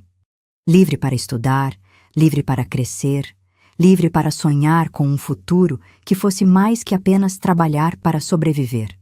E aos poucos, muito devagar, fui reaprendendo a confiar na vida, a acreditar que existiam pessoas boas no mundo, a sonhar com coisas que pareciam impossíveis alguns meses antes. Foi Dona Celeste quem me ensinou que força não é apenas aguentar o sofrimento em silêncio. Força também é saber pedir ajuda. É ter coragem de mudar de rumo quando o caminho não está certo. É acreditar que sempre existe uma forma melhor de viver, mesmo quando tudo parece perdido. Com Dona Maria fora das nossas vidas, eu finalmente consegui me concentrar no que realmente importava.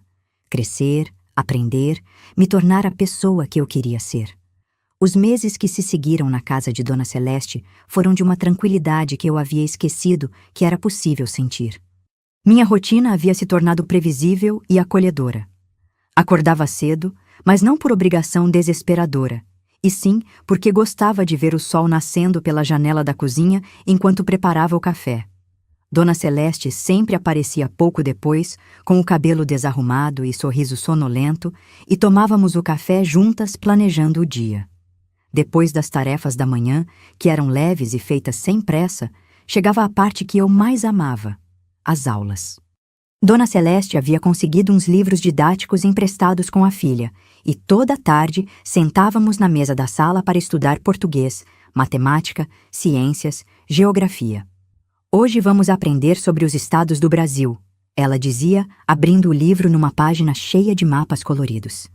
Olha aqui, este é Minas Gerais, onde você nasceu, e este aqui é onde estamos agora. Eu ficava fascinada vendo aqueles desenhos que representavam lugares reais, pessoas vivendo vidas diferentes em cantos distantes do país. Era como se o mundo fosse muito maior e mais interessante do que eu havia imaginado quando vivia fechada naquela casa de Dona Maria. A leitura era o que mais me emocionava. Dona Celeste tinha uma pequena estante com livros de história, romances antigos, livros de poesia. Quando eu consegui ler com fluência, ela me deixou escolher o que quisesse ler. Escolha qualquer um que chamar sua atenção, minha filha. Livro é como amigo. A gente escolhe pelo que sente no coração. O primeiro livro que li inteiro foi uma coletânea de contos populares. Histórias de pessoas simples que enfrentavam dificuldades e conseguiam superá-las através da astúcia, da bondade ou da coragem. Lia à noite, deitada na minha cama, e me identificava com aquelas pessoas que precisavam se reinventar para sobreviver. Mas o melhor de tudo era quando Dona Celeste me contava histórias da própria vida. Ela havia sido professora na juventude antes de se casar. Tinha viajado por várias cidades do interior, ensinando crianças em escolas rurais. Naquela época, ela contava enquanto costurava ou cozinhava, a educação das meninas não era prioridade. Os pais achavam que mulher não precisava estudar muito, que era melhor aprender a cuidar de casa e ter filhos. Mas eu sempre acreditei que educação é a única coisa que ninguém pode tirar da gente. Essas conversas me fizeram entender que eu não era a primeira menina a enfrentar dificuldades por causa da pobreza e dos preconceitos da época. Dona Celeste havia lutado por oportunidades quando era nova, e agora estava me dando as oportunidades que ela gostaria de ter tido. Foi nessa época que ela sugeriu algo que mudou minha vida para sempre. Lucinda, que você acha de se matricular numa escola de verdade? Meu coração quase parou. Escola de verdade? Com outras crianças, professores, carteiras, quadro negro? Mas eu posso? Tenho idade para isso? Claro que pode. Tem 14 anos, sabe ler e escrever, faz contas. Pode entrar direto na 5ª série. Meu genro conhece a diretora de uma escola aqui perto. A ideia me emocionava e me apavorava ao mesmo tempo. Eu havia passado tanto tempo isolada, primeiro na casa de Dona Maria, depois na rotina protegida da casa de Dona Celeste, que a perspectiva de conviver com outras pessoas da minha idade me deixava nervosa. E se eu não conseguir acompanhar? E se as outras meninas não gostarem de mim? Minha filha, Dona Celeste disse, pegando meu rosto com carinho, você é inteligente, educada, esforçada. Vai se dar muito bem na escola. E se alguma coisa não sair como esperamos, a gente dá um jeito.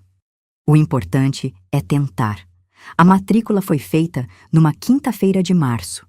Dona Celeste me acompanhou até a escola, uma construção antiga, mas bem cuidada, com salas claras e um pátio onde dezenas de jovens conversavam e brincavam durante o intervalo. A diretora, Dona Carmen, era uma senhora séria, mas gentil, que me fez algumas perguntas sobre minha escolaridade anterior. Quando soube que eu havia aprendido a ler praticamente sozinha, ficou impressionada. Esta menina tem muita força de vontade, ela disse para Dona Celeste. Vamos colocá-la numa turma boa, com alunos dedicados. Tenho certeza de que vai se adaptar bem. Meu primeiro dia de aula foi uma mistura de encanto e ansiedade. Entrei na sala e vi mais de 20 jovens da minha idade sentados em carteiras organizadas em fileiras. Alguns me olharam com curiosidade, outros nem prestaram atenção. A professora, Dona Márcia, me apresentou para a turma e me indicou uma carteira vazia perto da janela. Pessoal, esta é a Lucinda. Ela vai estudar conosco a partir de hoje. Espero que todos a recebam bem. Durante aquela primeira semana, me senti como se estivesse aprendendo a viver de novo. Era incrível ter colegas da minha idade, participar de discussões sobre os assuntos das aulas, fazer trabalhos em grupo. Depois de tanto tempo sendo tratada como empregada, era revolucionário ser tratada como estudante. Fiz amizade especial com uma menina chamada Rosa, uma garota alegre e falante que morava perto da escola. Rosa veio de uma família simples também, mas que sempre priorizou a educação dos filhos. Lucinda, ela me disse um dia durante o intervalo, você é muito estudiosa. Onde aprendeu tanta coisa? Contei para ela sobre Dona Celeste, sobre as tardes de estudo, sobre os livros que lia à noite. Rosa ficou impressionada. Que sortuda você! Ter alguém que se dedica assim para te ensinar. Minha mãe trabalha tanto que mal tem tempo de perguntar como foi na escola. Foi conversando com Rosa e outras colegas que eu comecei a perceber que minha história não era comum. A maioria das meninas da minha idade vivia com a família, tinha uma rotina normal de casa e escola, não havia passado pelas experiências que eu havia vivido. Às vezes, isso me fazia sentir diferente, mais velha, como se eu carregasse experiências pesadas demais para minha idade. Mas outras vezes me fazia sentir forte, sobrevivente, alguém que havia enfrentado dificuldades e conseguido superá-las. Nas aulas de português, quando a professora pedia para escrevermos redações sobre nossas vidas, eu sempre inventava histórias. Não tinha coragem de contar a verdade sobre meu passado, sobre a casa de Dona Maria, sobre o que tinha enfrentado. Ainda sentia vergonha, como se de alguma forma tivesse sido culpa minha ter passado por aquilo. Foi Dona Celeste quem me ajudou a entender que não havia nada de que se envergonhar. Minha filha, ela disse numa tarde quando cheguei triste da escola, depois de escutar colegas falando sobre suas famílias perfeitas, sua história é sua força, não sua fraqueza. Você sobreviveu a coisas que muita gente nem imagina que existem. Isso te fez mais corajosa, mais determinada. Mas às vezes eu sinto que sou diferente demais. As meninas da minha turma têm vidas tão normais. Normal é superestimado, minha filha. O importante é ser verdadeira, ser justa, ser bondosa. E você é tudo isso. As notas na escola eram boas. Eu estudava com dedicação, porque sabia o valor daquela oportunidade, porque lembrava dos meses que passei querendo estudar e não podendo.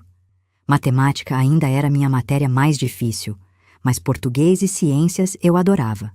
A professora de português, Dona Márcia, percebia meu interesse especial pela leitura. Lucinda, você quer participar do clube de leitura da escola? Nos reunimos uma vez por semana para discutir livros. Era como se ela tivesse me oferecido um tesouro. Clube de leitura. Conversar sobre livros com outras pessoas que também gostavam de ler. O clube se reunia às quartas-feiras depois da aula.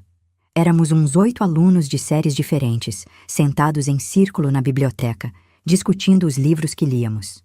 Era ali que eu descobri que existiam autores brasileiros, que nossa literatura tinha histórias incríveis para contar. Foi lendo Monteiro Lobato que eu me apaixonei definitivamente pela literatura. As aventuras do Sítio do Pica-Pau Amarelo me lembravam da minha infância no interior, mas ao mesmo tempo me mostravam um mundo de fantasia e possibilidades que eu não conhecia. Dona Márcia percebeu minha paixão pelos livros e começou a me emprestar volumes da biblioteca pessoal dela. Esta menina tem talento para escrever, ela comentou com Dona Celeste numa reunião de pais. Deveria pensar em fazer o científico e talvez até faculdade. Faculdade! A palavra soava como música celestial para meus ouvidos. Eu, que alguns anos antes era tratada como empregada sem direitos, agora tinha uma professora falando em faculdade para mim. Naquela noite, deitada na minha cama, segurei firme o bilhete amarelado que minha mãe havia me dado no dia da viagem. Um dia você vai entender que tudo isso foi por amor. Talvez ela tivesse razão, de uma forma que nenhuma de nós podia imaginar na época. Talvez aquela dor toda tenha sido necessária para eu chegar até ali, estudando, sonhando, construindo um futuro que parecia impossível quando eu era apenas uma menina assustada num ônibus para a cidade grande. O tempo na escola passou voando, e quando dei por mim, já estava terminando o ensino fundamental com notas que me deixavam orgulhosa. Dona Celeste havia se tornado não apenas minha protetora, mas minha maior incentivadora. Ela acompanhava cada prova, cada trabalho, cada pequena conquista como se fosse minha própria mãe. Agora vem a decisão mais importante, minha filha. Ela disse quando recebemos o certificado de conclusão. Você quer fazer o científico para tentar faculdade ou prefere um curso técnico para logo começar a trabalhar? A pergunta me deixou dividida. Uma parte de mim queria continuar estudando, queria realizar o sonho da faculdade que parecia tão distante e impossível. Mas outra parte sentia que já havia abusado demais da bondade de Dona Celeste, que era hora de me virar sozinha e parar de depender da caridade dos outros. Dona Celeste, a senhora já fez tanto por mim. Talvez seja a hora de eu me formar logo e começar a trabalhar de verdade. Ela me olhou com aquele jeito sério que tinha quando queria dizer algo importante. Lucinda, você acha que tudo que fiz por você foi caridade? Não sei. A senhora me acolheu quando eu mais precisava, me deu educação, oportunidades. Minha filha, você também me deu muito. Me deu companhia, me deu propósito, me deu a alegria de ver uma menina crescer e se desenvolver.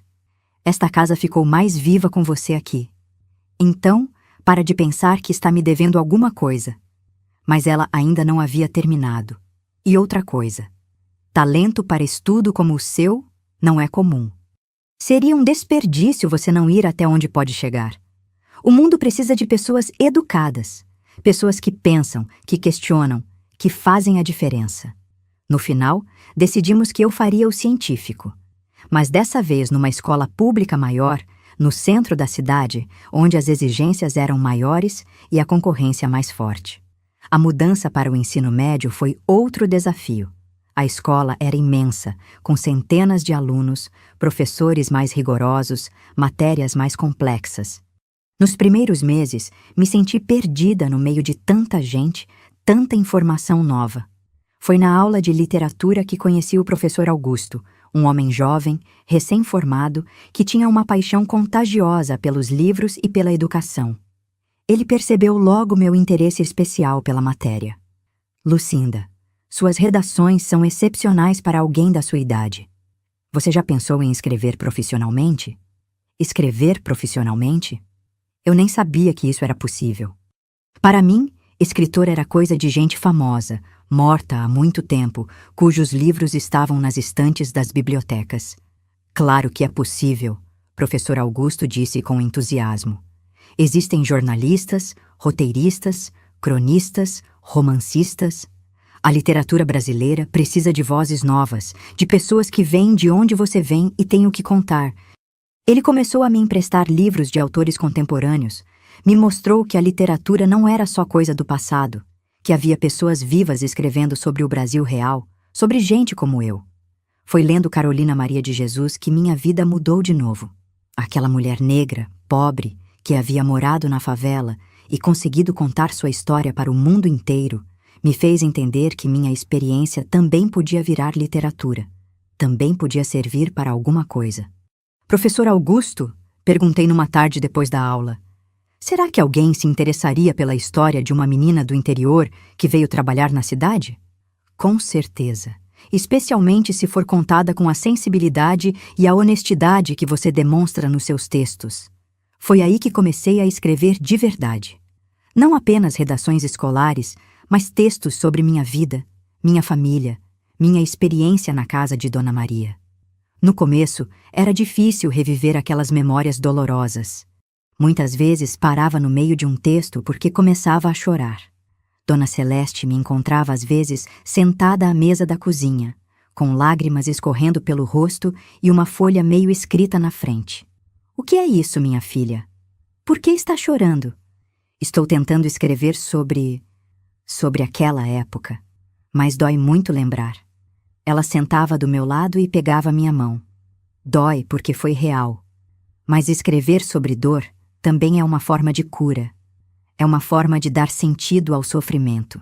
Aos poucos, fui conseguindo colocar no papel não apenas a dor, mas também a força, a resistência, a capacidade de recomeçar. Escrevia sobre minha mãe, tentando entender as circunstâncias que a levaram a tomar aquela decisão difícil. Escrevia sobre Dona Maria, tentando compreender que tipo de pessoa era capaz de explorar uma criança. Escrevia sobre Conceição, sobre Dona Celeste, sobre todas as pessoas que haviam cruzado meu caminho. No terceiro ano do científico, o professor Augusto me incentivou a participar de um concurso de redação promovido por um jornal local. O tema era Minha História, Meu Brasil. Escrevi um texto contando minha trajetória do interior para a cidade, passando pela experiência de trabalho infantil até chegar aos estudos. Não esperava nada, era apenas um exercício, uma forma de pôr em prática o que havia aprendido. 3 meses depois, o professor chegou na sala com um sorriso imenso no rosto. Lucinda, você ganhou, primeiro lugar no concurso. Não acreditei. Como assim ganhei? Ganhei o quê? Primeiro lugar, menina. R$ 1.000 de prêmio e publicação do texto no jornal domingo que vem. A sensação foi indescritível. Meu texto, minha história, ia ser lida por milhares de pessoas. Pessoas que talvez nunca tivessem parado para pensar que existem meninas como eu, que enfrentam o que enfrentei. No domingo da publicação, Dona Celeste comprou 5 exemplares do jornal. Ficamos sentadas na mesa da cozinha, lendo e relendo meu texto, ainda sem acreditar que aquilo era real. Minha filha, ela disse com os olhos cheios de lágrimas, você conseguiu transformar sua dor em arte. Conseguiu fazer sua voz ser ouvida. Mas o mais emocionante foi a repercussão. Nas semanas seguintes, chegaram cartas de leitores. Mulheres que haviam passado por experiências parecidas na infância, mães que estavam repensando decisões sobre os filhos, jovens que se sentiram inspirados pela história. Uma carta em particular me marcou muito.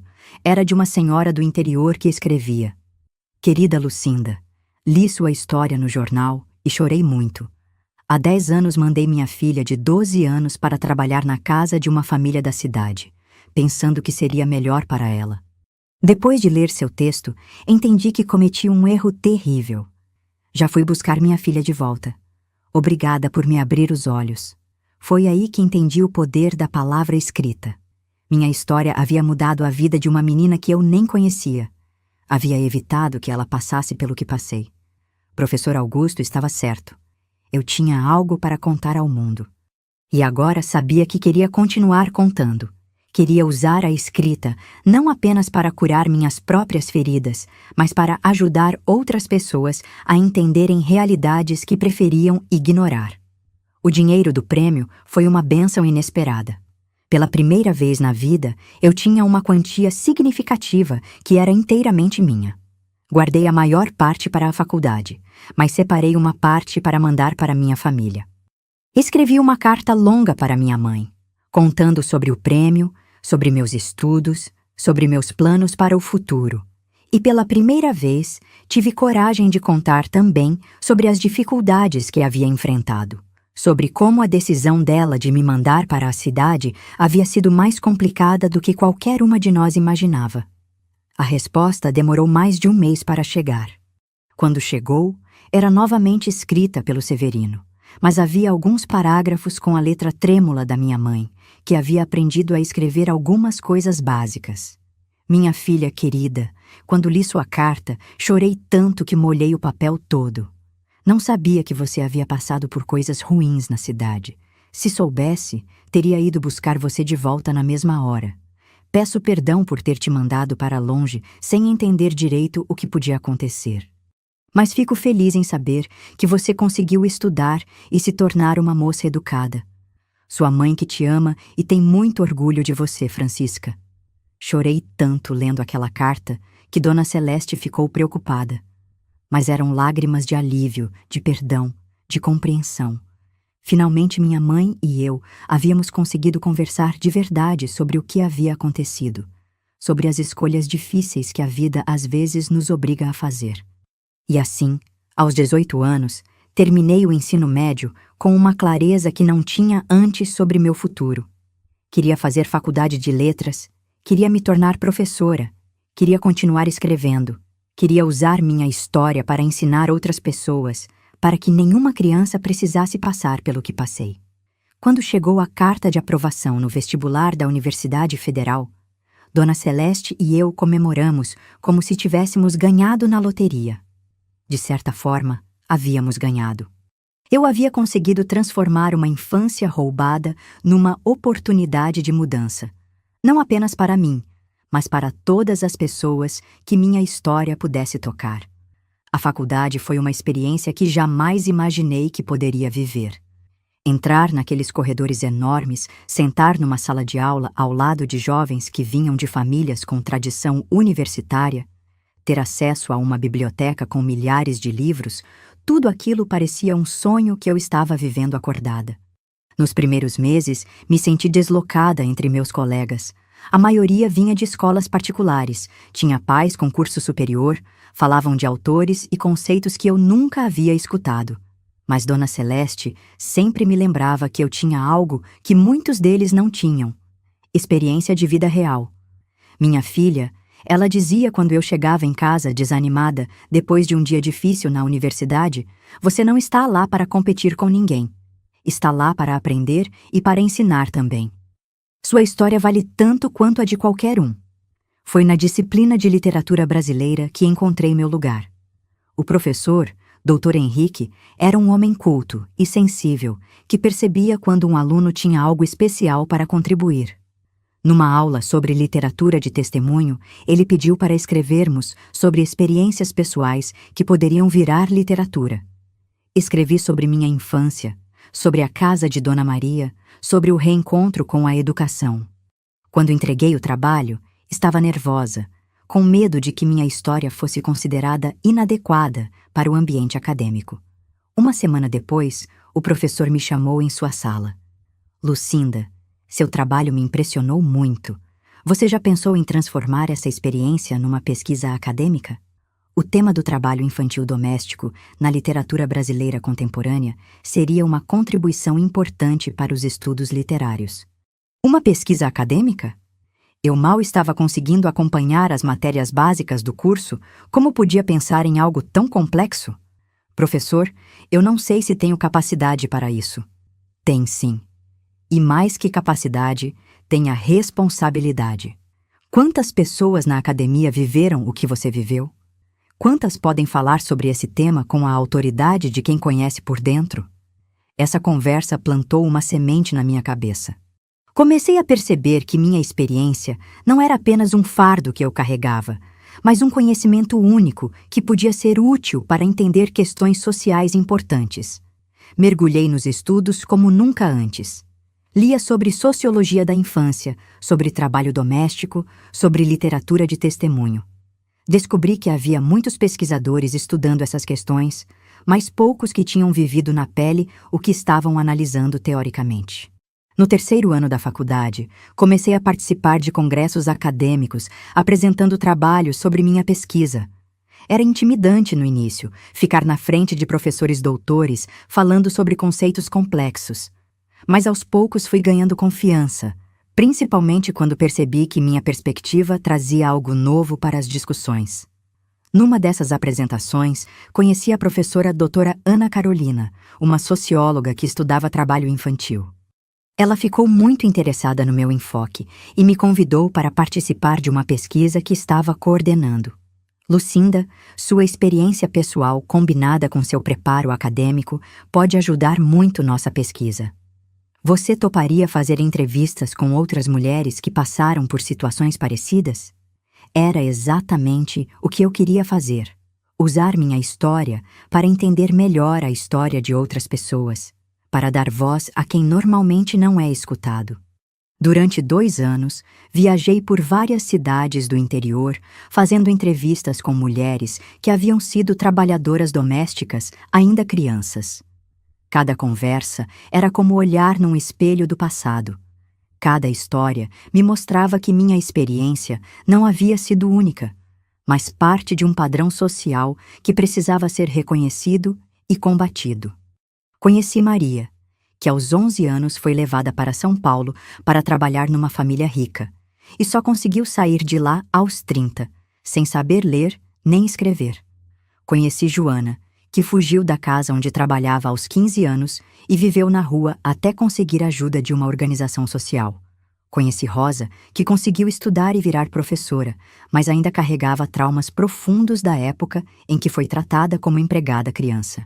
Cada história me ensinava algo novo sobre resistência, sobre sobrevivência, sobre a capacidade humana de se reinventar, mesmo nas circunstâncias mais difíceis. E todas elas confirmavam algo que eu já sabia. Não éramos vítimas passivas, éramos sobreviventes ativas que havíamos encontrado formas de reconstruir nossas vidas. Foi nessa época que voltei para minha cidade natal pela primeira vez desde que havia saído. Dona Celeste me acompanhou na viagem, curiosa para conhecer o lugar onde eu havia crescido. O reencontro com minha família foi emocionante e complexo ao mesmo tempo. Minha mãe havia envelhecido, estava mais curvada, com cabelos completamente brancos. Mas o sorriso dela ao me ver era o mesmo que eu guardava na memória. Minha filha, ela disse me abraçando apertado. Como você ficou bonita, como você cresceu. Meus irmãos também haviam mudado muito. Severino estava casado e tinha 2 filhos pequenos. Josefa havia se mudado para a capital e trabalhava numa fábrica. Antônio estava terminando o ensino médio. Maria José, que era bebê quando saí, Agora era uma adolescente esperta que queria muito conhecer a irmã sobre quem tanto ouvira falar. Durante a semana que ficamos lá, conversei longas horas com minha mãe sobre o passado. Ela me contou sobre a dificuldade que havia enfrentado após minha partida, sobre como sentira minha falta, sobre como havia se arrependido de me mandar embora tão nova. Filha, eu não sabia o que estava fazendo. Achei que estava te dando uma oportunidade, mas na verdade estava te jogando num mundo que eu não conhecia. Mãe, respondi segurando as mãos calejadas dela, a senhora fez o que achou melhor na época. E de certa forma, foi graças àquela decisão que eu tive as oportunidades que tive. Mas você sofreu tanto? Sofri, é verdade. Mas também cresci, aprendi, me tornei forte. E agora uso essa força para ajudar outras pessoas. Mostrei para ela meus trabalhos acadêmicos, os artigos que havia publicado, as pesquisas que estava fazendo.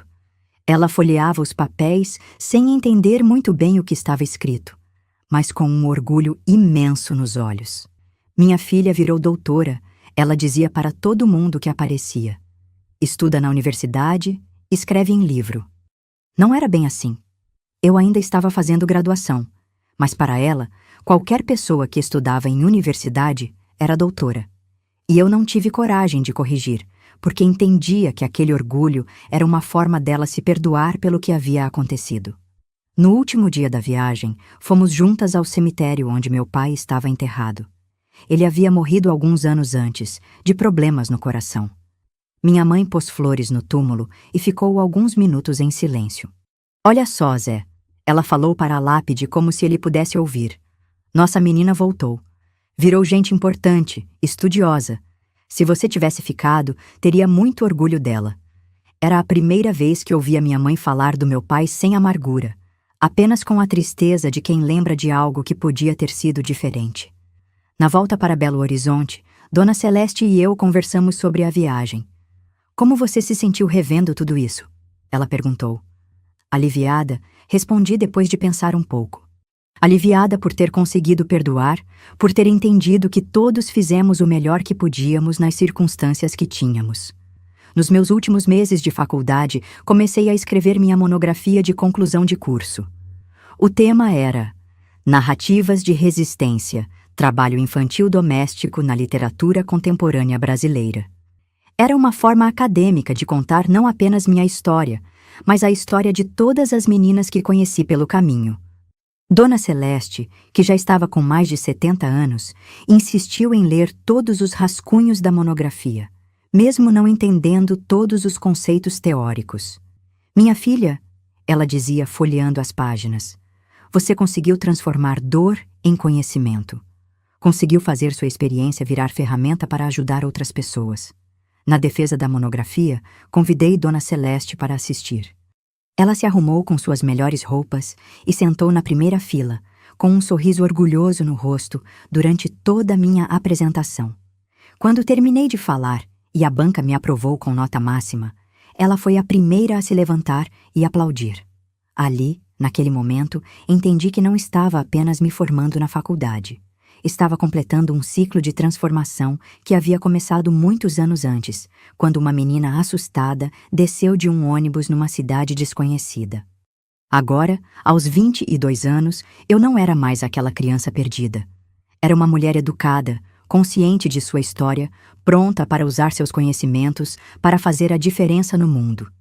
E tudo isso graças a uma cadeia de pessoas boas que haviam cruzado meu caminho e me ajudado a descobrir que até mesmo as piores experiências podem ser transformadas em força para viver e para ajudar outros a viverem melhor. Hoje, aos 73 anos, quando olho para trás e vejo toda essa jornada, meu coração se enche de uma gratidão imensa. Não gratidão pelo sofrimento que passei, isso nunca vou romantizar, mas gratidão pelas pessoas que apareceram no meu caminho quando mais precisei, e pela força que descobri ter dentro de mim. Depois de me formar na faculdade, fiz mestrado e doutorado, sempre pesquisando temas relacionados à infância e ao trabalho doméstico. Virei professora universitária, como Dona Celeste sempre disse que eu seria. Durante mais de 30 anos, orientei dezenas de pesquisas sobre direitos da criança, trabalho infantil, literatura de testemunho. Mas minha maior realização não foi acadêmica, foi pessoal. Consegui usar minha história para ajudar a mudar a vida de centenas de meninas que estavam passando pelo que passei. Nos anos 80, ajudei a fundar uma organização que acolhe crianças trabalhadoras domésticas. Oferecemos abrigo temporário, apoio psicológico, reintegração escolar e, principalmente, orientação jurídica para as famílias. Muitas vezes, os pais entregam as filhas para trabalhar por desespero, sem entender que existem outras alternativas. Lembro de uma menina chamada Beatriz, sim, igual ao nome da minha neta, que chegou na nossa organização aos 12 anos, fugida de uma casa onde era maltratada. Ela estava magra, assustada, sem confiança em nada nem ninguém. Parecia comigo quando fugi da casa de Dona Maria. Trabalhamos com ela durante 2 anos. Ela voltou a estudar, fez terapia, aos poucos foi recuperando a autoestima. Hoje é advogada e trabalha defendendo direitos das crianças. Quando nos encontramos, ela sempre diz que minha história foi fundamental para ela entender que era possível recomeçar. Conheci meu marido, Carlos, durante o mestrado. Ele era professor de história, um homem gentil e compreensivo, que soube respeitar minha necessidade de contar minha história, de trabalhar com causas sociais, de ser independente.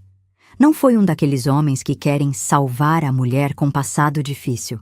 Foi um companheiro que entendeu que eu já havia me salvado sozinha. Tivemos 2 filhos, Ana e Roberto. Criei eles contando sempre a verdade sobre minha infância, sobre as dificuldades que enfrentei, sobre a importância de tratar todas as pessoas com dignidade, independente da classe social que vem.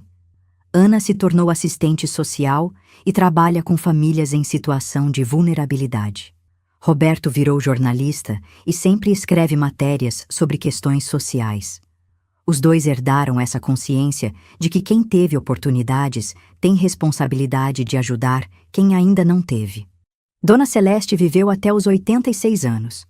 Morreu dormindo, tranquila, numa manhã de domingo. Foi o funeral mais cheio que já vi na vida. Centenas de pessoas que ela havia ajudado ao longo dos anos, direta ou indiretamente. Professores aposentados, ex-alunos, vizinhos, pessoas da nossa organização. Todo mundo tinha uma história sobre a bondade dela. No testamento, deixou a casa para mim. Para Lucinda, que transformou minha casa numa família, estava escrito. Chorei tanto lendo aquelas palavras que molhei o papel todo. Minha mãe também morreu em paz, alguns anos depois. Eu estava com ela no final, segurei sua mão quando ela partiu. Suas últimas palavras foram: minha filha, me perdoa se fiz alguma coisa errada.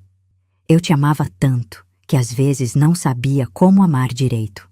Eu disse para ela que não havia nada para perdoar, que ela havia feito o melhor que podia, que seu amor sempre esteve presente, mesmo quando não conseguíamos entender. Carlos morreu há 10 anos, de um infarte súbito. Foi um choque, porque sempre achei que ele ia viver muito tempo. Mas tivemos 40 anos juntos, anos bons, de parceria verdadeira. Ele sempre dizia que era privilegiado por ter uma mulher que sabia o valor das coisas simples da vida. Hoje moro sozinha nesta casa que foi de Dona Celeste, cercada de livros, fotos, memórias. Meus filhos querem que eu vá morar com eles, mas eu gosto da minha independência. Gosto de acordar cedo e regar as plantas do jardim, de tomar café, olhando pela janela da cozinha, de receber visitas de ex-alunas que vêm contar sobre suas vidas. Ainda escrevo. Publiquei 3 livros, um sobre minha experiência pessoal, outro sobre as pesquisas que fiz, e um terceiro que é uma coletânea de histórias de mulheres que superaram trabalho infantil doméstico. Este último virou leitura obrigatória em várias universidades. Minha neta Beatriz, filha da Ana, está fazendo jornalismo e sempre me pede para contar histórias do passado. Foi ela quem sugeriu que eu gravasse esses depoimentos, porque disse que minha história precisa chegar a mais pessoas. Você sabe, vovó, ela me disse outro dia, sua história mostra que é possível mudar o rumo da vida mesmo quando tudo parece perdido. Isso é importante para as pessoas saberem. É por isso que estou aqui hoje, contando para vocês essa história que guardei no coração por tantos anos, porque acredito que experiências compartilhadas se tornam sabedoria coletiva, que dor transformada em conhecimento pode ajudar a evitar que outras pessoas passem pelo mesmo sofrimento. Não conto essa história para despertar pena ou para me colocar como vítima. Conto para mostrar que, mesmo nas circunstâncias mais difíceis, sempre existe uma possibilidade de recomeço, sempre existe alguém disposto a ajudar, sempre existe uma forma de transformar experiência em força. A menina que desceu daquele ônibus em Belo Horizonte com medo e uma malinha de papelão não era diferente de milhares de outras meninas que enfrentam situações parecidas ainda hoje. A diferença é que tive sorte de encontrar pessoas boas no meu caminho. Conceição, Dona Celeste, Professor Augusto, Dr. Henrique, e que consegui reconhecer essas oportunidades quando elas apareceram. Mas, principalmente, aprendi que a gente não precisa carregar o passado como uma corrente. Pode carregar como experiência, como sabedoria, como combustível para ajudar outras pessoas a não passarem pelas mesmas dificuldades. Hoje, quando vejo uma empregada doméstica nova demais numa casa de família, quando escuto alguém falando sobre dar oportunidade para meninas pobres virem trabalhar na cidade, quando presencio situações que me lembram do que vivi, eu falo. Não fico calada como ficava antes. Porque entendi que quem viveu o que eu vivi tem responsabilidade de falar, de denunciar, de orientar. Tem responsabilidade de quebrar o silêncio que protege quem explora e desampara quem é explorado. Se essa minha história tocar o coração de uma pessoa que está pensando em mandar a filha para trabalhar na casa de outros, se fizer alguém repensar a forma como trata uma empregada jovem demais, se inspirar uma menina que está passando por dificuldades a não desistir de lutar por uma vida melhor, então valeu a pena cada lágrima que chorei contando tudo isso. Porque no final das contas, minha filha, meu filho, a vida não é sobre o que acontece com a gente. É sobre o que a gente faz com o que acontece com a gente. E eu escolhi fazer da minha história uma ferramenta de transformação, uma ponte para que outras pessoas possam atravessar para uma vida melhor. O bilhete que minha mãe me deu naquele dia distante ainda está aqui comigo, amarelado pelo tempo, mas com as palavras ainda legíveis. Um dia você vai entender que tudo isso foi por amor. Hoje eu entendo. Não foi amor pela decisão de me mandar embora, mas amor pela coragem de reconhecer quando erramos, amor pela capacidade de perdoar, amor pela força de transformar cicatrizes em sabedoria.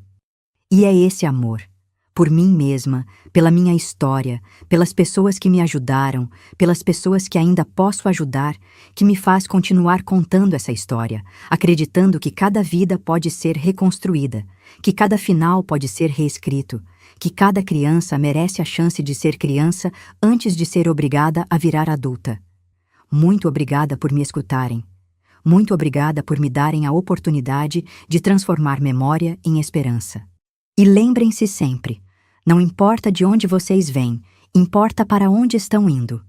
E para onde vocês vão depende das escolhas que fazem a cada dia, das pessoas que escolhem para caminhar ao lado e da coragem que têm para não desistir de sonhar com uma vida melhor.